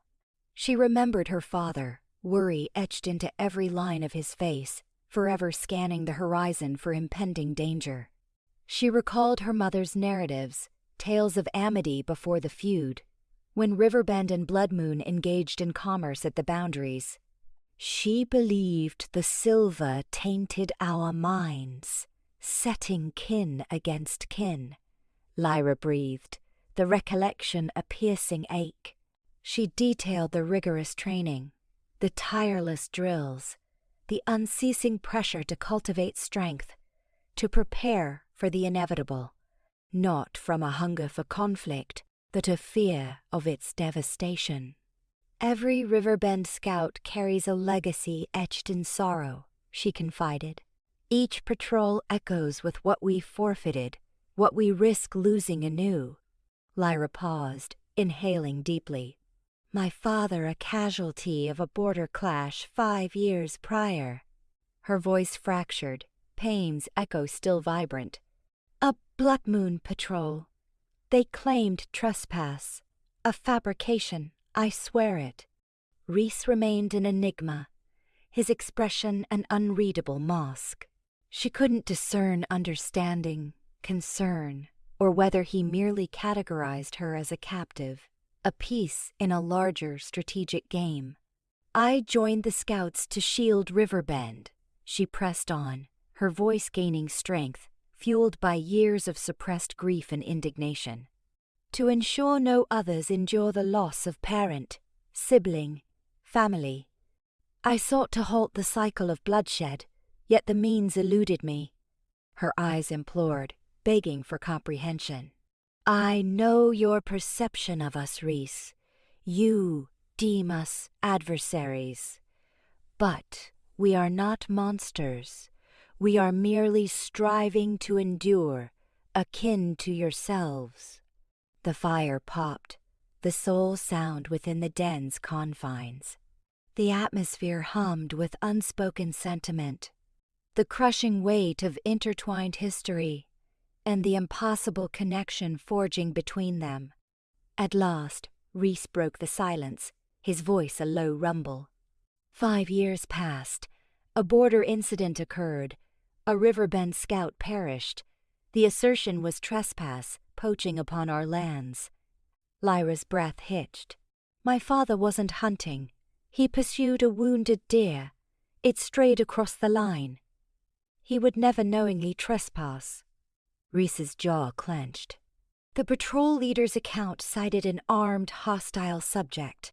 Their actions were deemed self-defense. "Lies," Lyra hissed, the word dripping with venom. "My father would never initiate an unprovoked assault."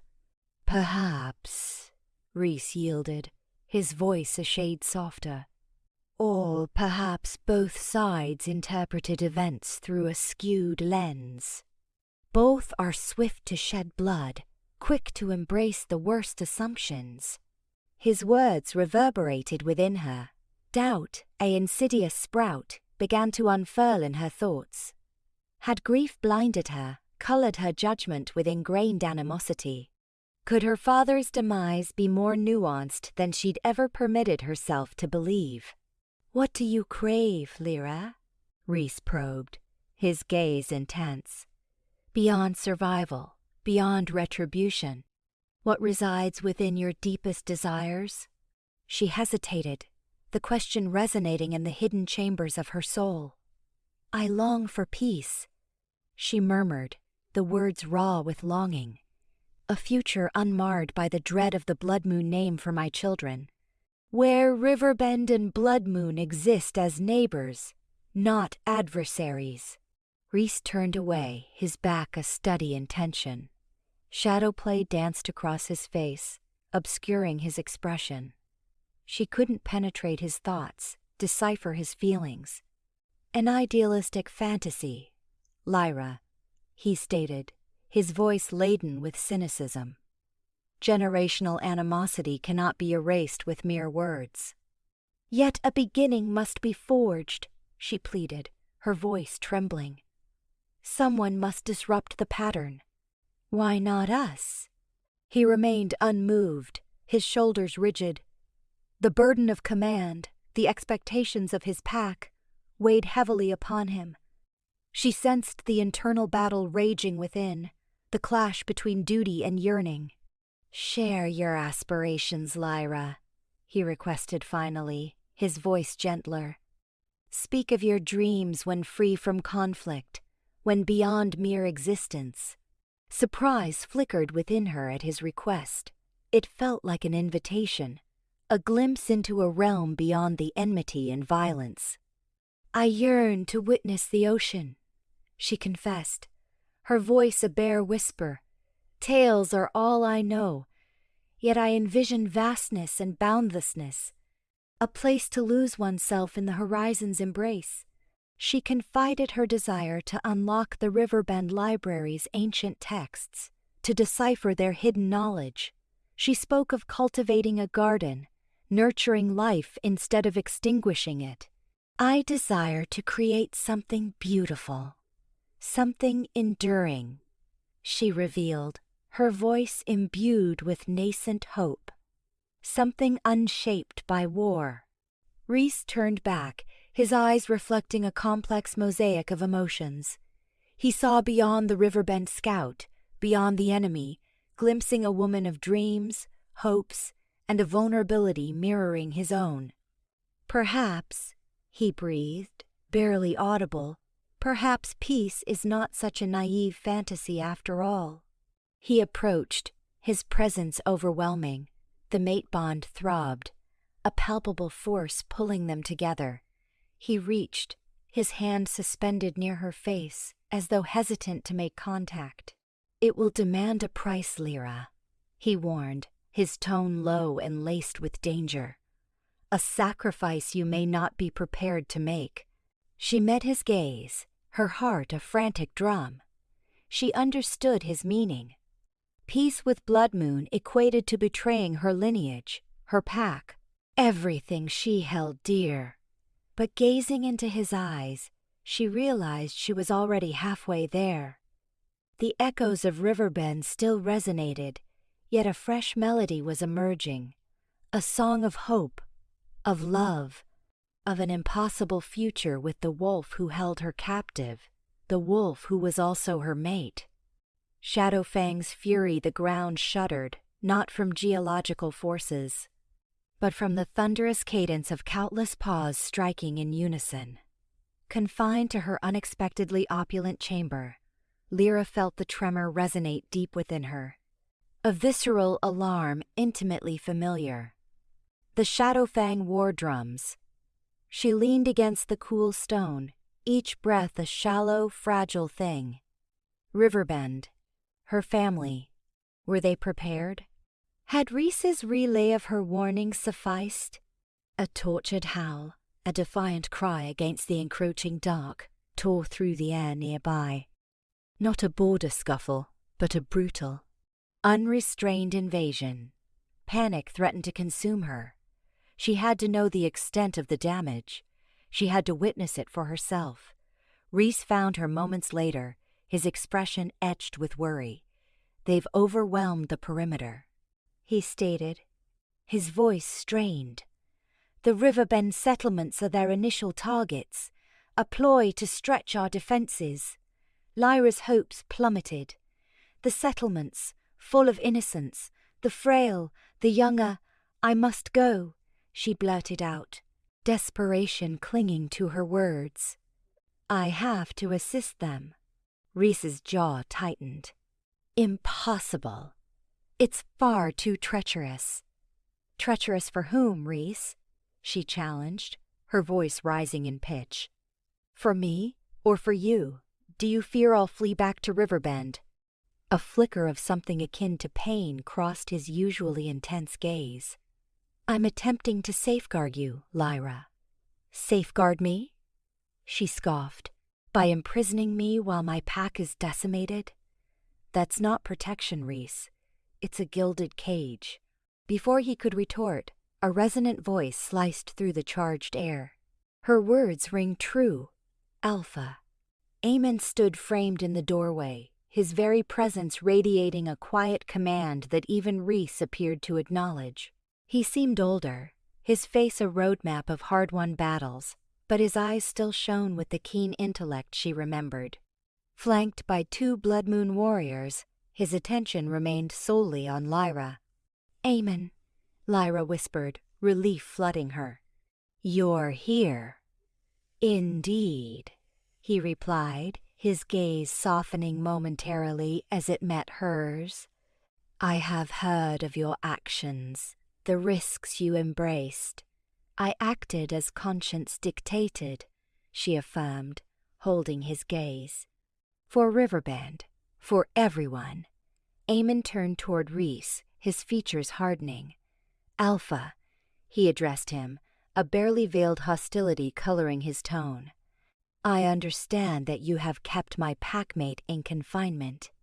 I also understand that a common foe now confronts us. The Shadowfang are at our doorstep, and Riverbend will defy their advance.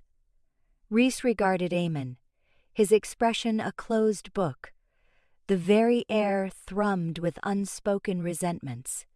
Lyra could feel the burden of history, the weight of inherited animosity, pressing down on them. What is your proposition? Reese inquired, his voice carefully devoid of emotion.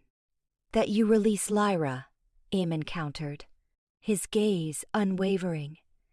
And allow me to lead a company of Riverbend warriors to defend our lands. We are intimately familiar with the terrain. We comprehend the Shadowfang's strategies. Reese hesitated, his internal conflict visible in the clenching of his jaw muscles. He briefly glanced at Lyra, his eyes questioning her. He saw fear, desperation, but also an unyielding resolve. And what assurance do I possess that you won't exploit this situation to betray us? Reese pressed, his voice low and dangerous. Eamon's eyes flashed with umbrage. My word, he stated, his voice resonating with conviction.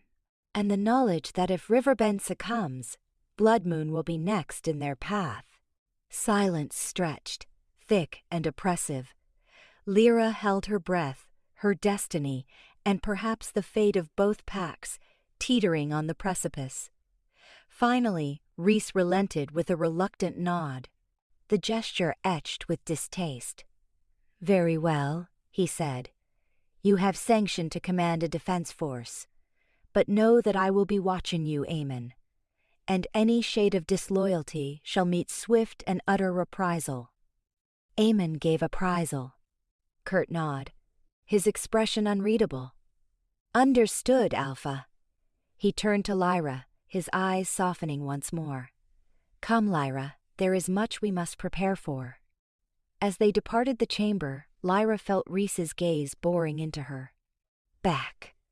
She was walking a tightrope, suspended between her allegiance to Riverbend and the burgeoning connection she felt with the Blood Moon Alpha.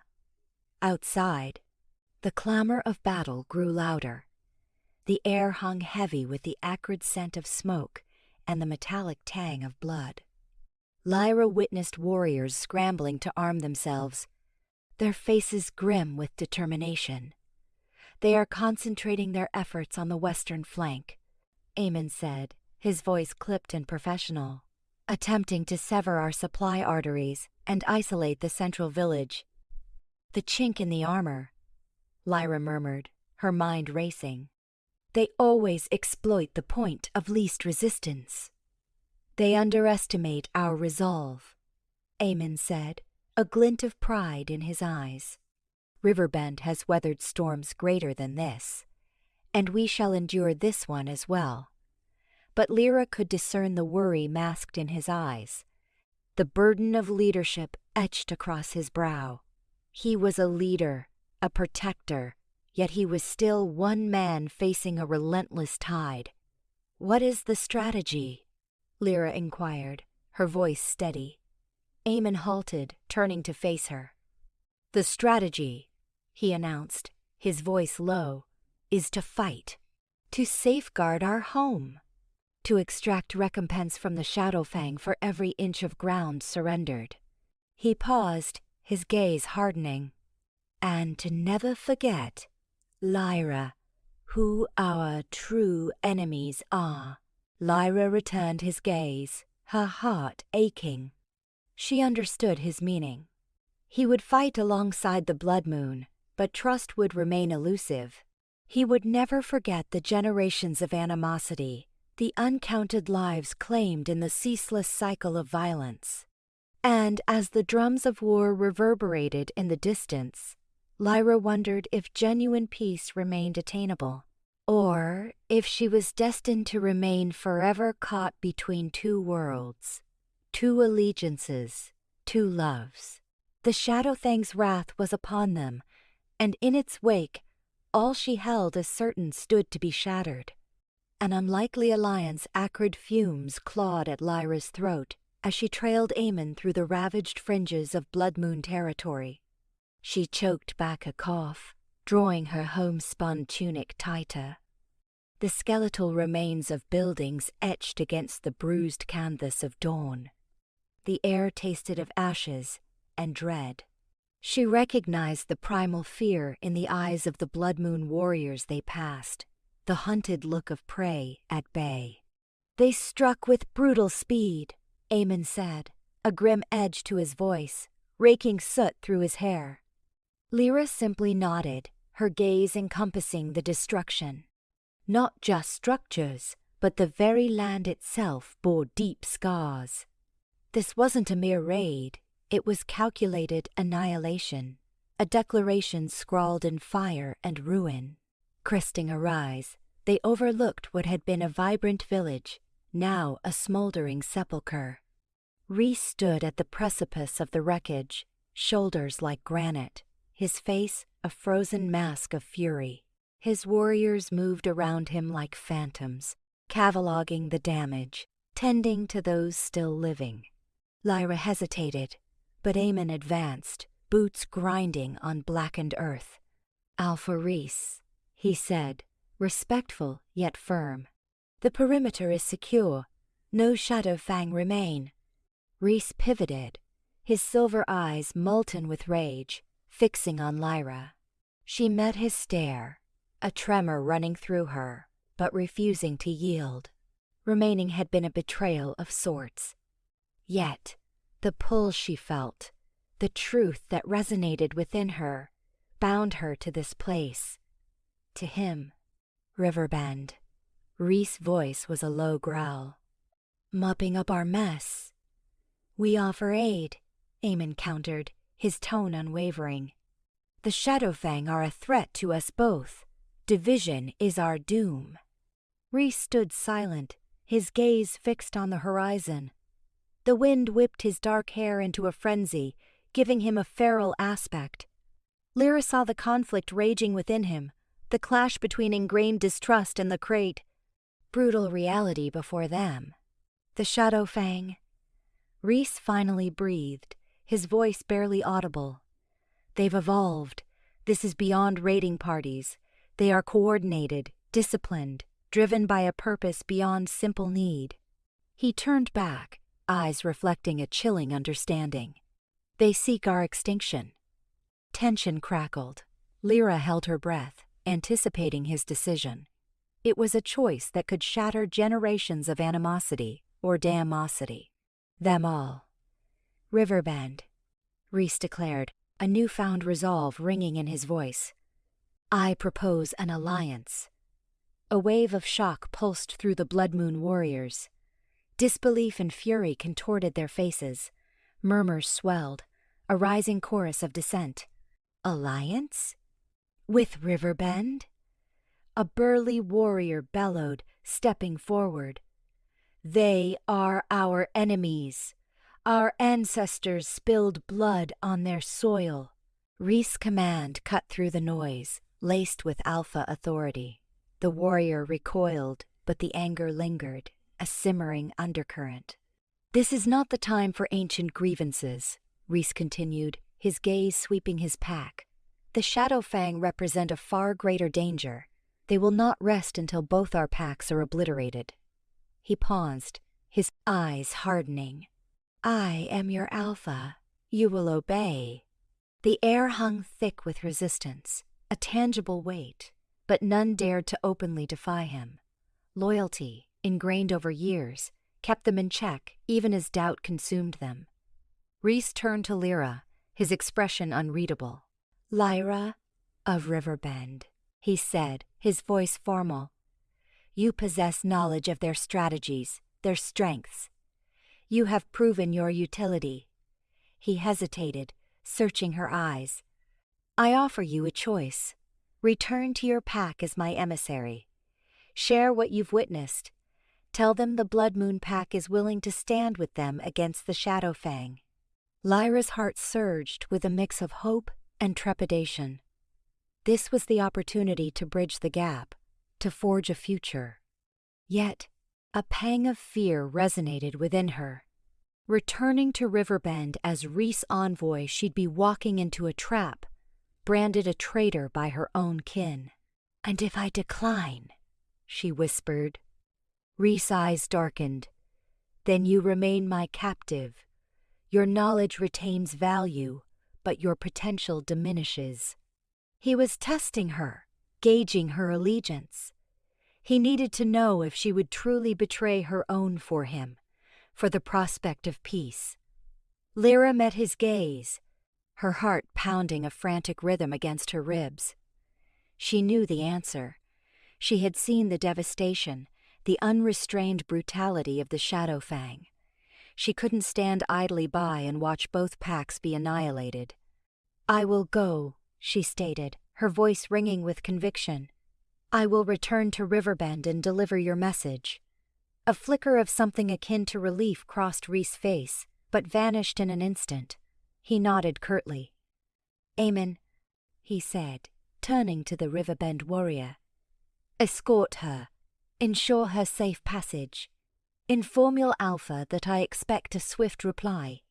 Amen nodded, his expression grave. He understood the precariousness of this situation. This alliance was built on desperation, on necessity. A single misstep could unravel it all. As Lyra prepared to depart, Reese moved closer, his voice low and intense. Do not betray me, Lyra, he warned, his silver eyes boring into her. The fate of both our packs rests upon your shoulders. Lyra swallowed hard, the weight of his words pressing down on her. The stakes were impossibly high, but she knew there was no turning back. She had made her choice. She would walk between two worlds, a bridge between enemies, a beacon of hope in the encroaching darkness. She looked up at Reese, at the alpha who had challenged her, captivated her, and somehow, inexplicably, claimed her heart. I won't, she vowed, her voice filled with fierce resolve. I promise you, I won't. She turned and walked away, following Eamon towards the border, towards Riverbend, towards an uncertain destiny. The smoke still stung, but now it mingled with something else, a faint, nascent scent of hope. Returned to Riverbend, the aroma of pine and loam, once redolent of home, now felt like the bars of a prison closing in. Lyra led the meager escort, Eamon a silent sentinel beside her, his jaw a granite ridge of tension. Usually, the Riverbend Border Patrol would greet returning Brad. Wolves with open paws. But this time, spears bristled, suspicion twisting their features. Murmurs, sharp as shards of glass, carried accusations of, quote, traitor, and Bloodmoon's lapdog. Dismounting, Lyra met their distrustful stares. I am Lyra of Riverbend, she announced, her voice resonating with more confidence than her churning insides possessed. I seek audience with the Alpha. Hesitation flickered in their eyes as they darted between Lyra and Eamon. A Boulder guard stepped forward. Eamon claims you were taken by Bloodmoon, that you fraternized with them.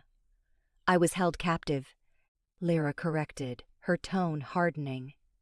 I bear information crucial to Riverbend's security, knowledge you must hear.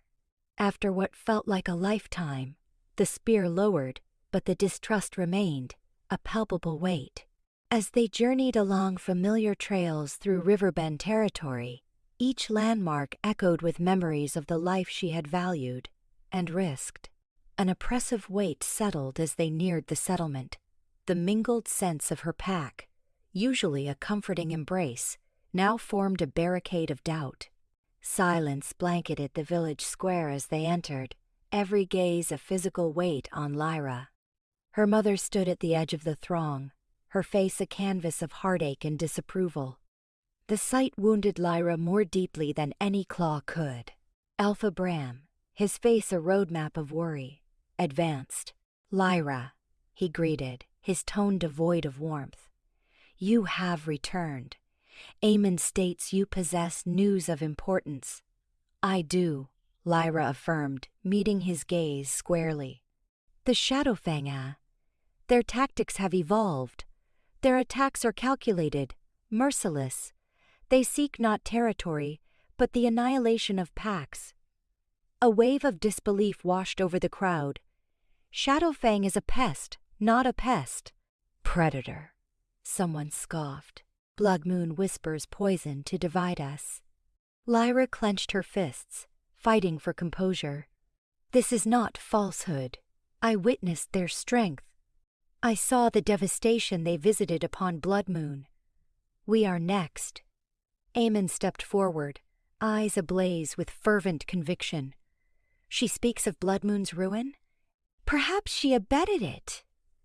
We know their perfidy. Now she asks for our belief, after time spent consorting with them? I did what was necessary to survive, Lyra countered, anger sharpening her tone. The knowledge I gained could preserve us all. Risalfa Reese believes that unified packs are our only bulwark against the Shadowfang. The word unite hung in the air, a profanity. A communal intake of breath swept the square. Unite with Bloodmoon? Eamon spat, venom lacing his words. After their countless atrocities? After they butchered our kindred? I lost my sister to a Bloodmoon raid, Lyra. How dare you advocate an alliance with wolves who ended her life? Lyra's breath caught. She had forgotten, or perhaps suppressed, the magnitude of Eamon's grief. I know their past, Eamon, she replied, her voice gentler. But the Shadowfang present a greater peril. If we fail to stand together, we face extinction. Reese desires to transcend the past, to fight alongside us. Reese? Eamon sneered. You speak his name with such ease.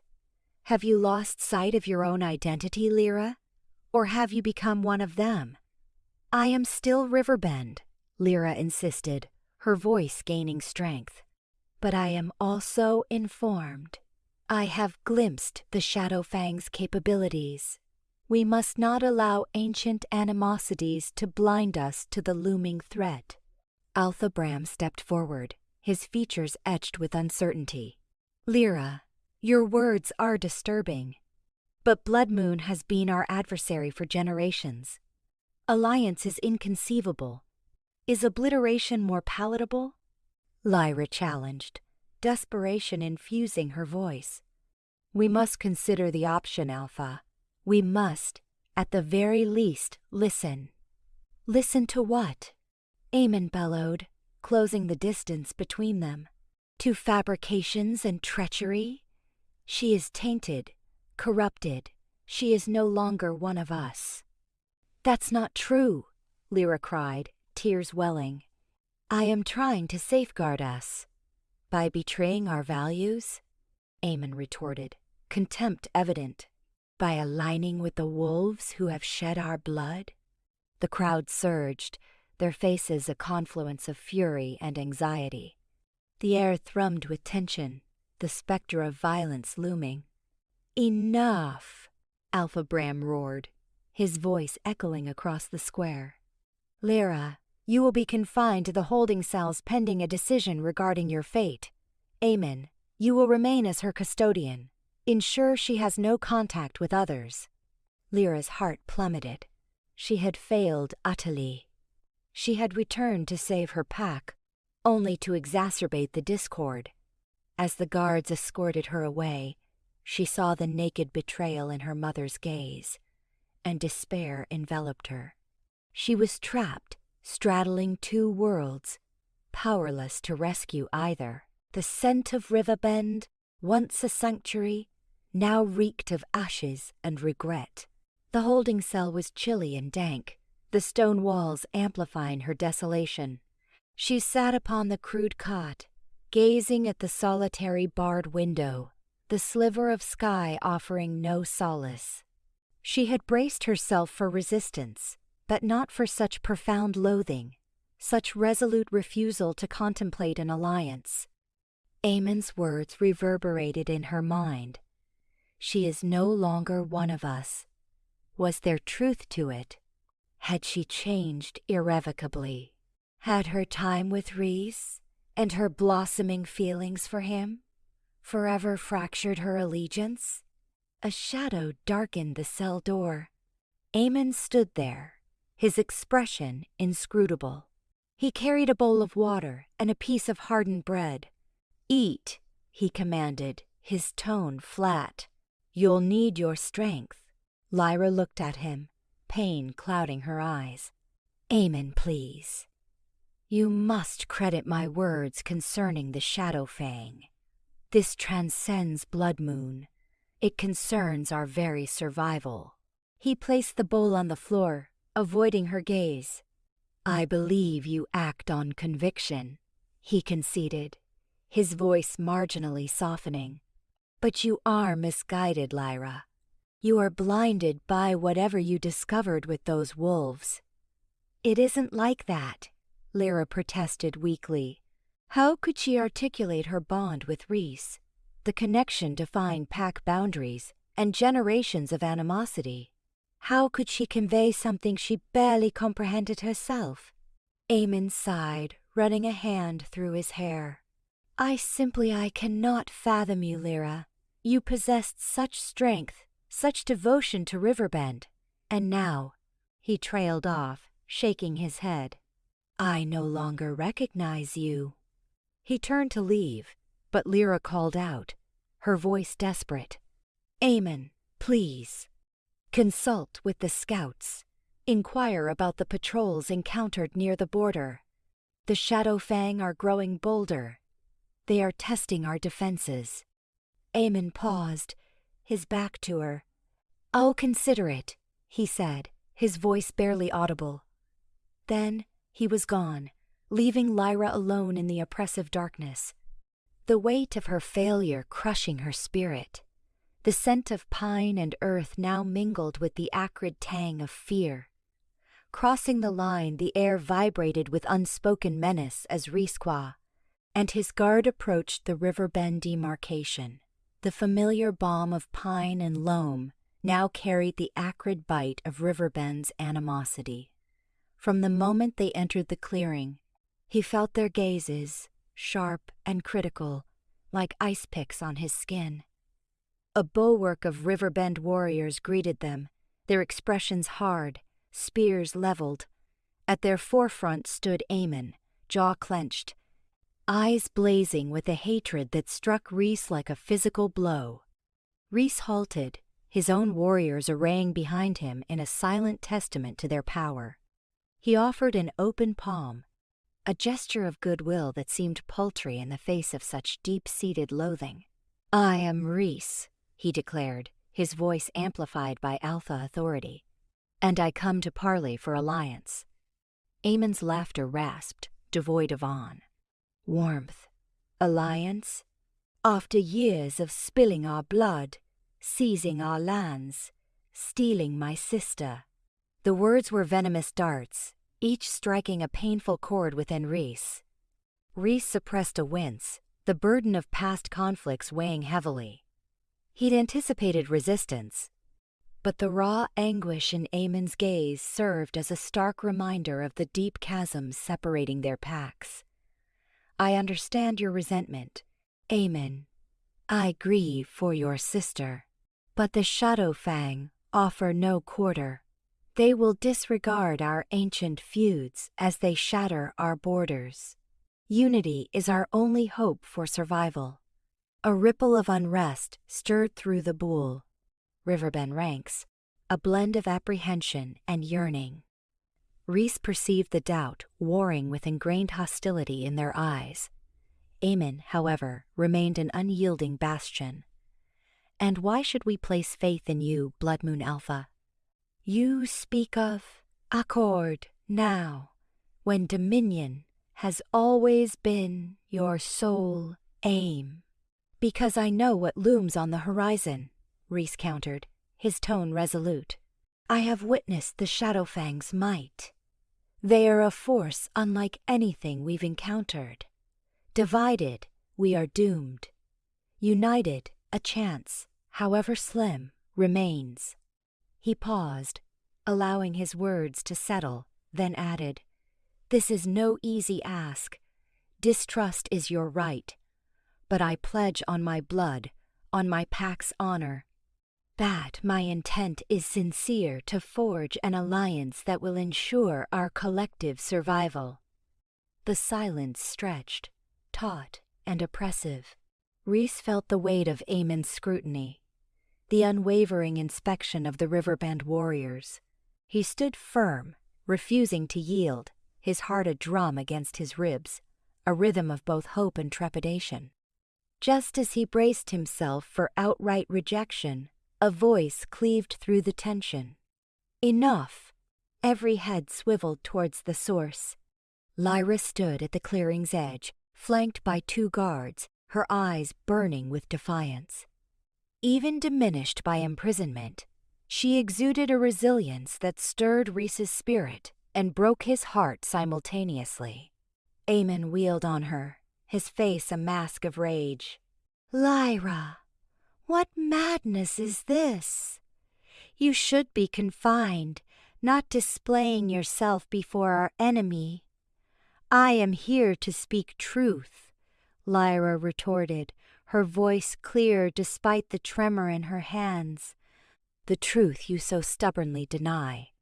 I was a prisoner of the Blood Moon Pack, yes, but I also bore witness to the Shadowfang threat firsthand. I saw the devastation they are capable of inflicting." Rhys speaks with honesty. "Divided, we are lost." A collective gasp swept through the Riverbend warriors. To hear Lyra, deemed a traitor, champion the Blood Moon Alpha was staggering. Aemon's expression darkened. "They have poisoned your mind with their deceptions, Lyra. You're blinded by whatever influence they wield over you." Lyra stepped forward, her gaze locked on Aemon. "My eyes have been opened, Aemon. I have seen the reality of our situation, and the reality is that Rhys is not the foe. The Shadowfang are." Turning towards the Riverbend warriors, she spoke with fervid conviction. "I know animosity burns strong within you. I know you have ample cause to despise the Blood Moon Pack. But I implore you, cast aside your bitterness for a moment. Gaze upon what awaits us. Look upon the ruin that will engulf us if we remain fractured.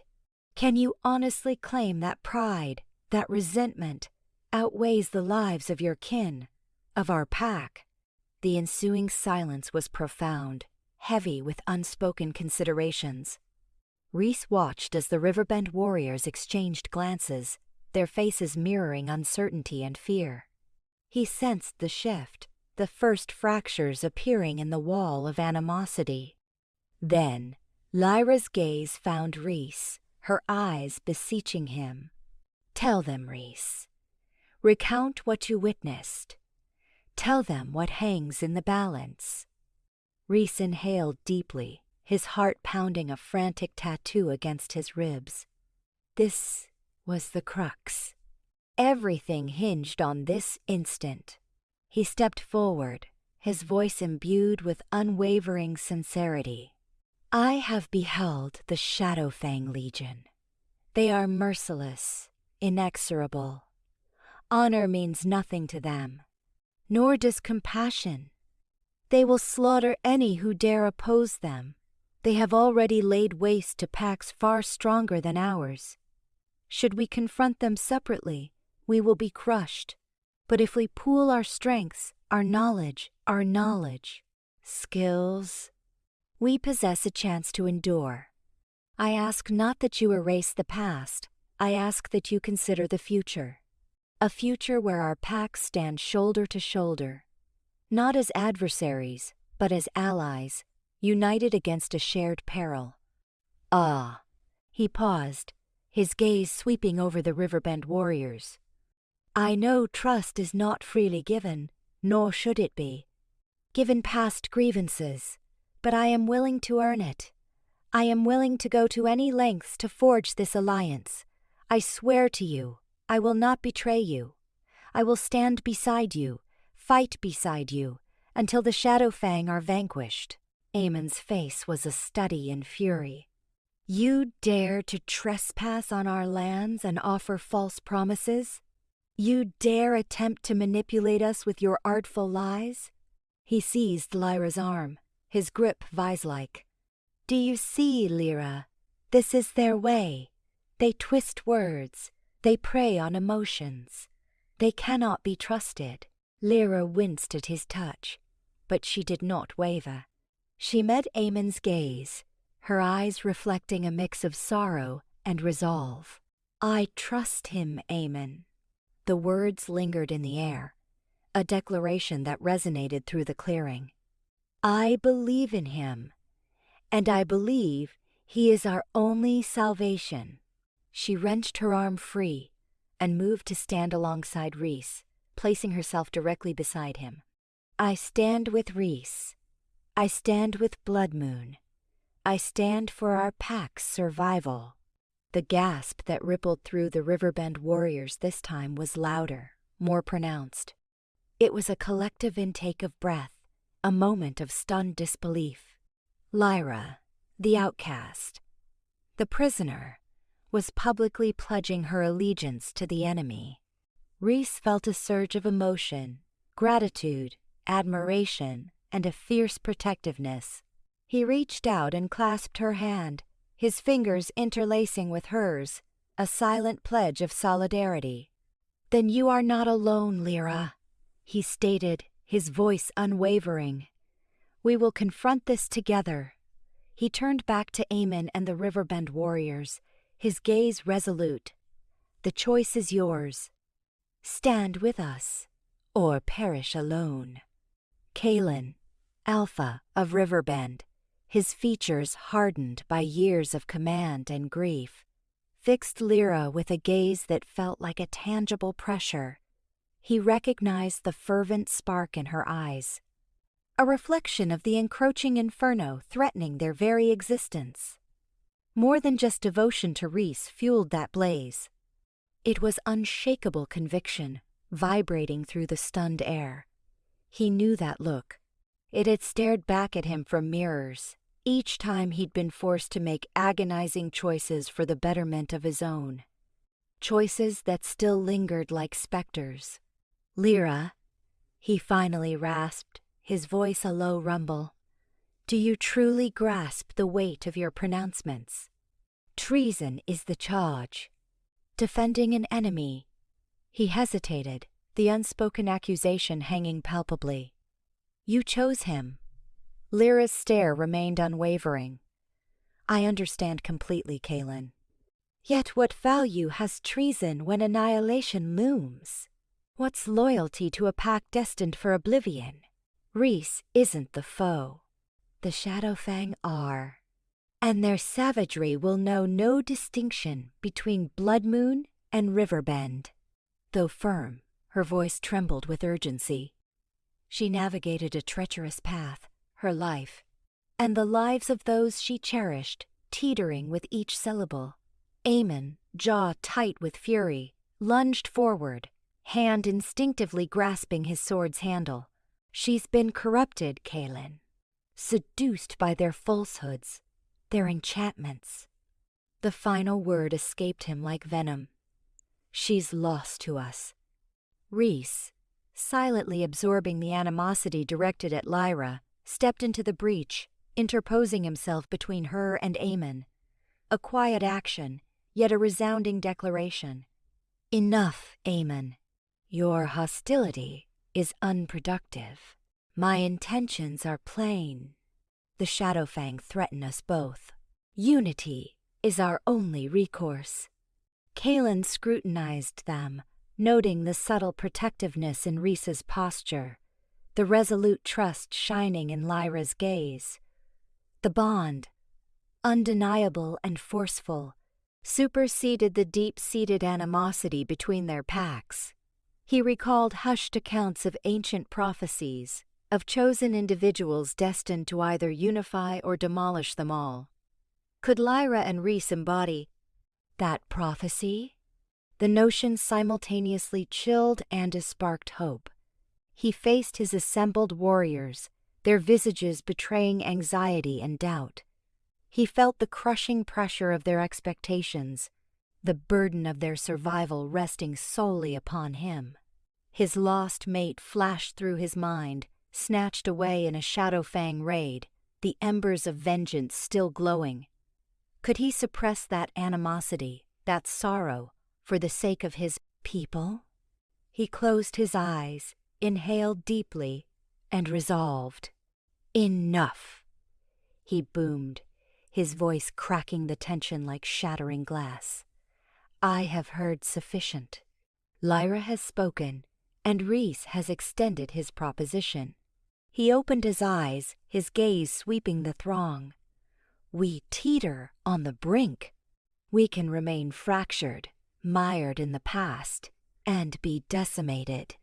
Or we can subdue our pride, forsake our animosities, and fight as one. For our survival.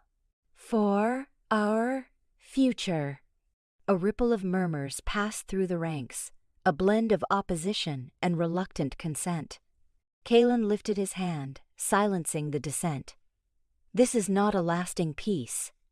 This is a temporary alliance, a distasteful necessity to vanquish a greater evil. We will stand shoulder to shoulder with Bloodmoon. We will pool our resources. We will defend our boundaries in unison. He paused, his eyes locking onto Rhys's. But understand this clearly, Rhys. This is a precarious accord. One misstep, one act of treachery, and all is forfeit. Rhys nodded, his features grave. Understood, Kaelin. You have my word. We will fight together.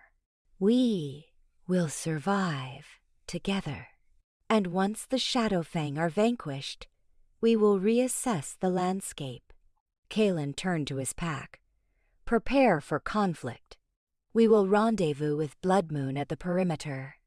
We will stand as one against the Shadowfang. For Riverbend. A resounding roar burst forth, a potent mix of dread and resolve.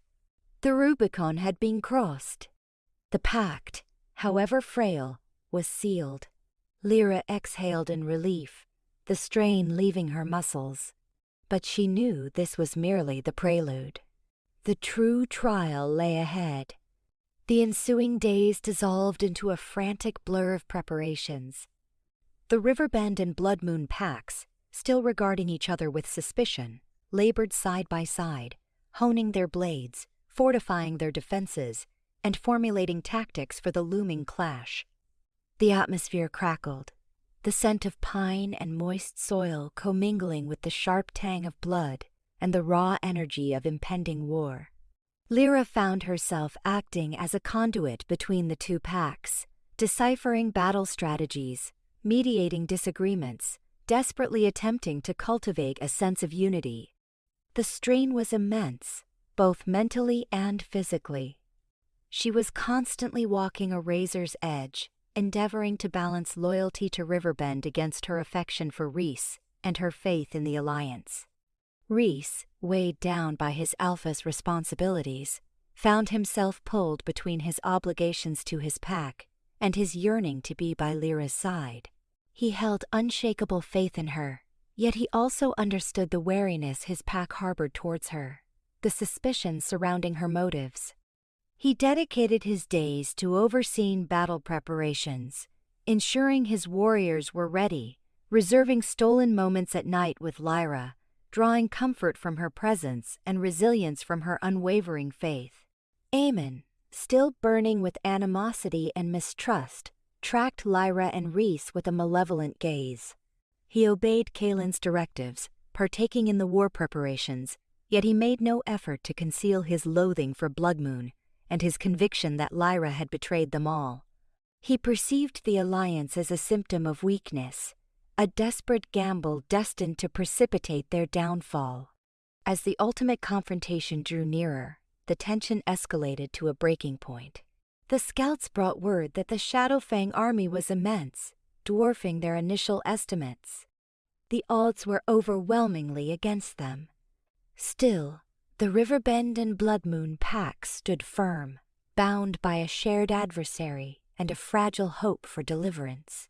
Lyra stood alongside Rhys at the head of their combined forces, her heart pounding in her chest. She surveyed the assembled warriors, their expressions grim and resolute, and a flood of emotions washed through her. Apprehension, undeniably, but also pride and a blazing determination to defend her beliefs. She glanced at Rhys, his jaw clenched, his eyes burning with intense fervor.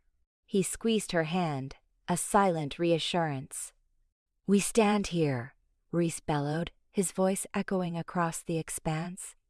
"On the edge of oblivion. The Shadowfangs seek our annihilation, to erase us from this world.